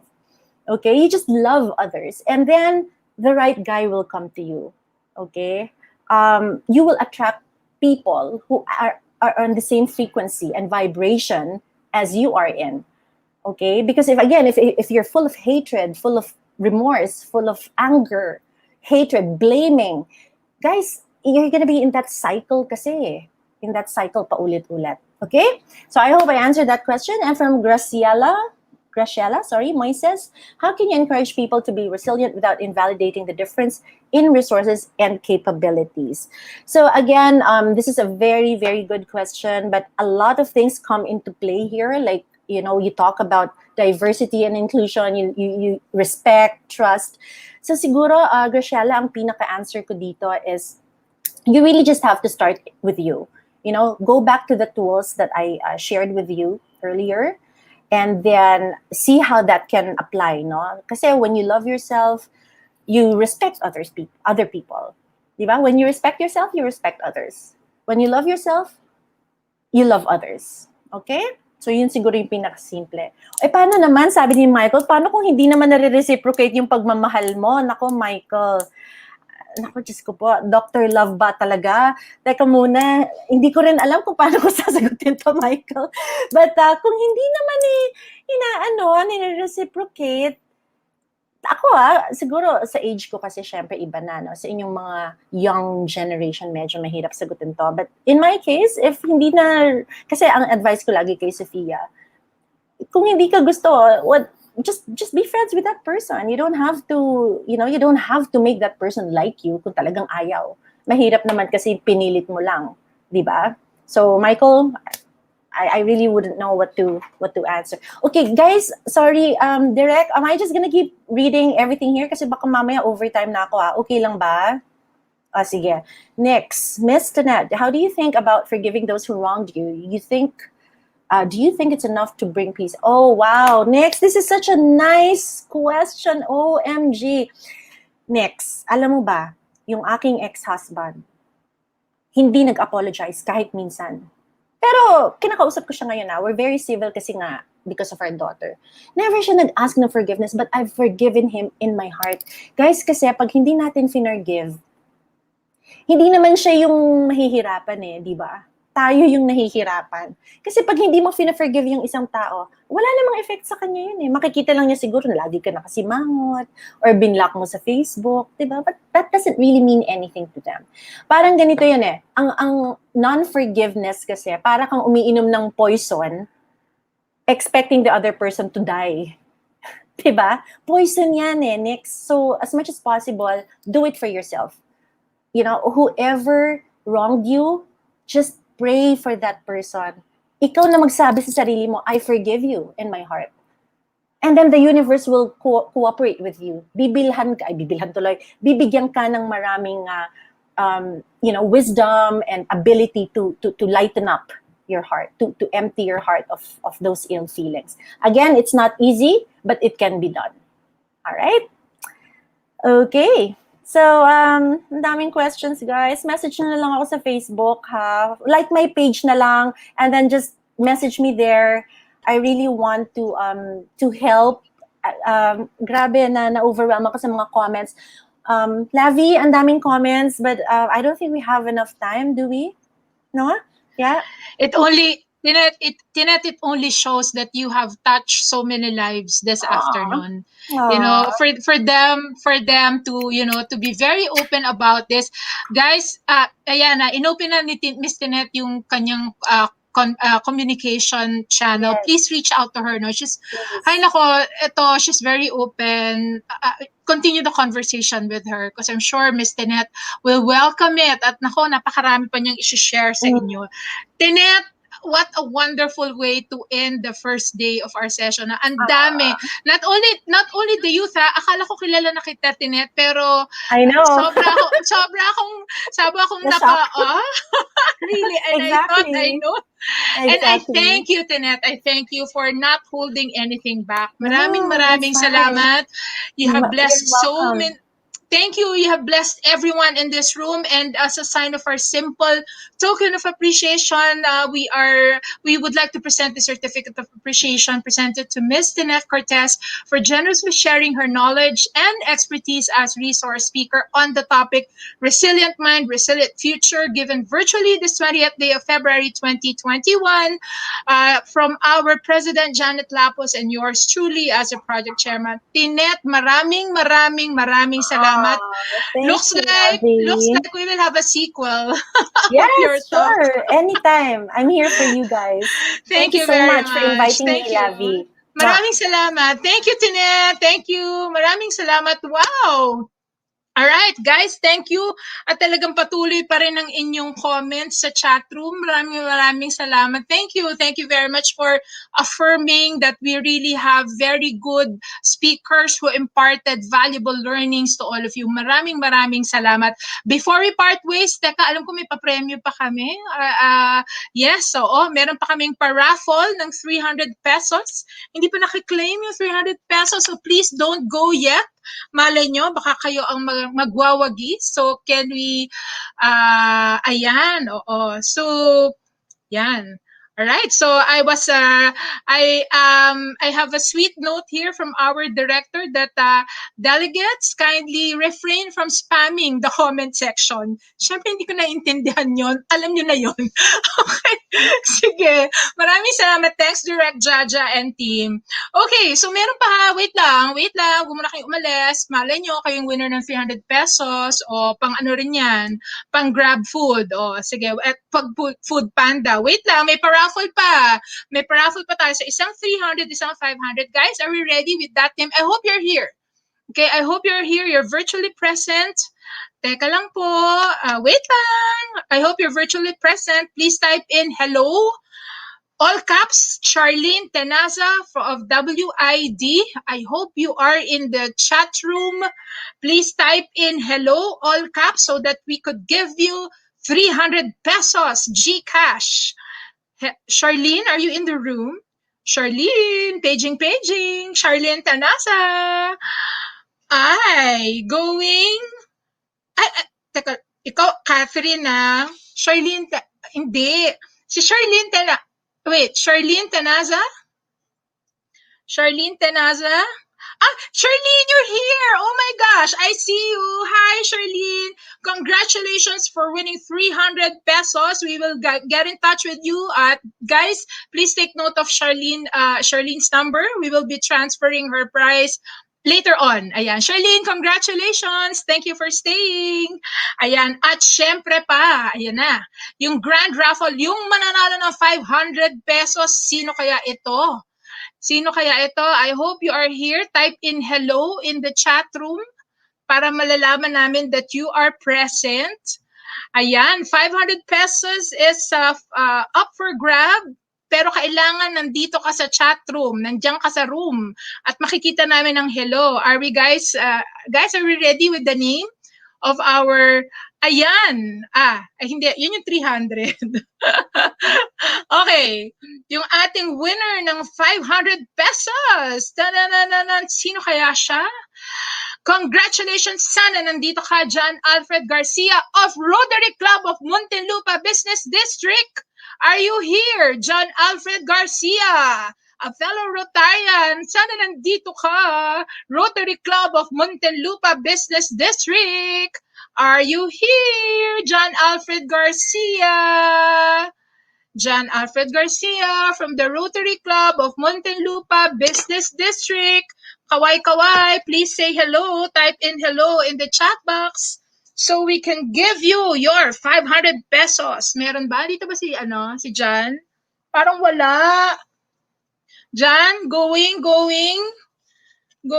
Sayang. Gone. Okay, sorry, John. Okay, sorry, John. Okay, sige. So we'll draw again. From our, we will call again. So again, we should see your name, ha? We should see your name. Dapat yan yung name na naka-flash sa ating chat room. Denise Ong of FEU, are you present? Denise Ong of Far Eastern University, 500 pesos for you. Sana lang nandito ka and type in hello. Are you here? Denise Ong of FEU. Denise, are you in? Nako. Ayan, alam na this ha. Guys, alam niyo nang gagawin bukas. Kailangan present kayo at kailangan yung pangalan ninyo na makikita namin ay yung, dapat magtatama yan dun sa pangalan na dinodraw namin. Hindi Facebook user lang siya. Mukhang wala si Denise. Sorry, can we try one last? Kasi kung walang mananalo today, carry over yan bukas. Buti na lang may day 2 pa tayo. Sige. So, 500 bucks, one last. We'll do it one last time, one last try. Kung wala pang mananalo, baka naman bukas siya mananalo. Ayan, sana nandito ka, Marvin Sinangote of the Rotaract Club of Aroma. Rotaractor, are you here, Marvin? Rotaract Club of Aroma. Marvin, are you here? Sana nandito ka. Rotaract Club of Aroma, are you here, Marvin? 500 pesos for you. Just prove that you are virtually present. Nandito ka ba? Nandito ka ba? Nako, mukhang wala. Mukhang wala si Marvin. So, isa lang ang ibig sabihin nito. Carry over ang 500 pesos. So, tomorrow, may utang tayo. So, bukas, dalawa yung mananalo ng 500 pesos. And of course, two winners also for 300 pesos tomorrow. Okay? So, we'd just like to make a quick integration of what hopefully you have learned for today. So, you have Father Ben talking about systems design and talking about the importance of honing our creative skills and creative thinking. That's the only way for us to navigate this new landscape that we are in. And then of course you heard Sir Orly talk about the power of the communication. He talked about the 3 V's, verbal, vocal, and visual. And then he said that it's not about you, but it's about you connecting with the person that you are talking to. And then you had Miss Bing come in and empowered us with her 4 tips or her game plan so that we will be financially literate. Ano yung sabi niya? You have to envision, you have to plan, execute, track, and review. And guys, it's never too late. You have to start now. Don't delay, because the best time to start is actually right now. And of course, you heard Miss Tenet about her survival plan, ayan, how she became resilient and how she is living a life of purpose. Sabi niya meron siyang 4 decision points na ginawa sa buhay niya. Help the less privileged was her first decision point, and then she used her strength to serve others by setting up her own training company. She innovated herself to move forward. Ayan, kaya nagmaster siya sa Oxford University. And of course, yan, sa akin ito, pasok na pasok to, Miss Tenet, yung take some time off. Okay? So, again, guys, I hope you learned so much from our day 1. And tomorrow, wait, there's more tomorrow. So, please join us again tomorrow. If you have colleagues who are not with us this afternoon and who are supposed to be here, please tell them that they're missing a lot. So, please join us tomorrow. We promise that day 2 will be another exciting and meaningful learning session for all of us. So maraming salamat, YouthCon delegates. Enjoy the rest of Saturday, and we will see you tomorrow at 1 p.m. sharp. Maraming salamat. Thank you.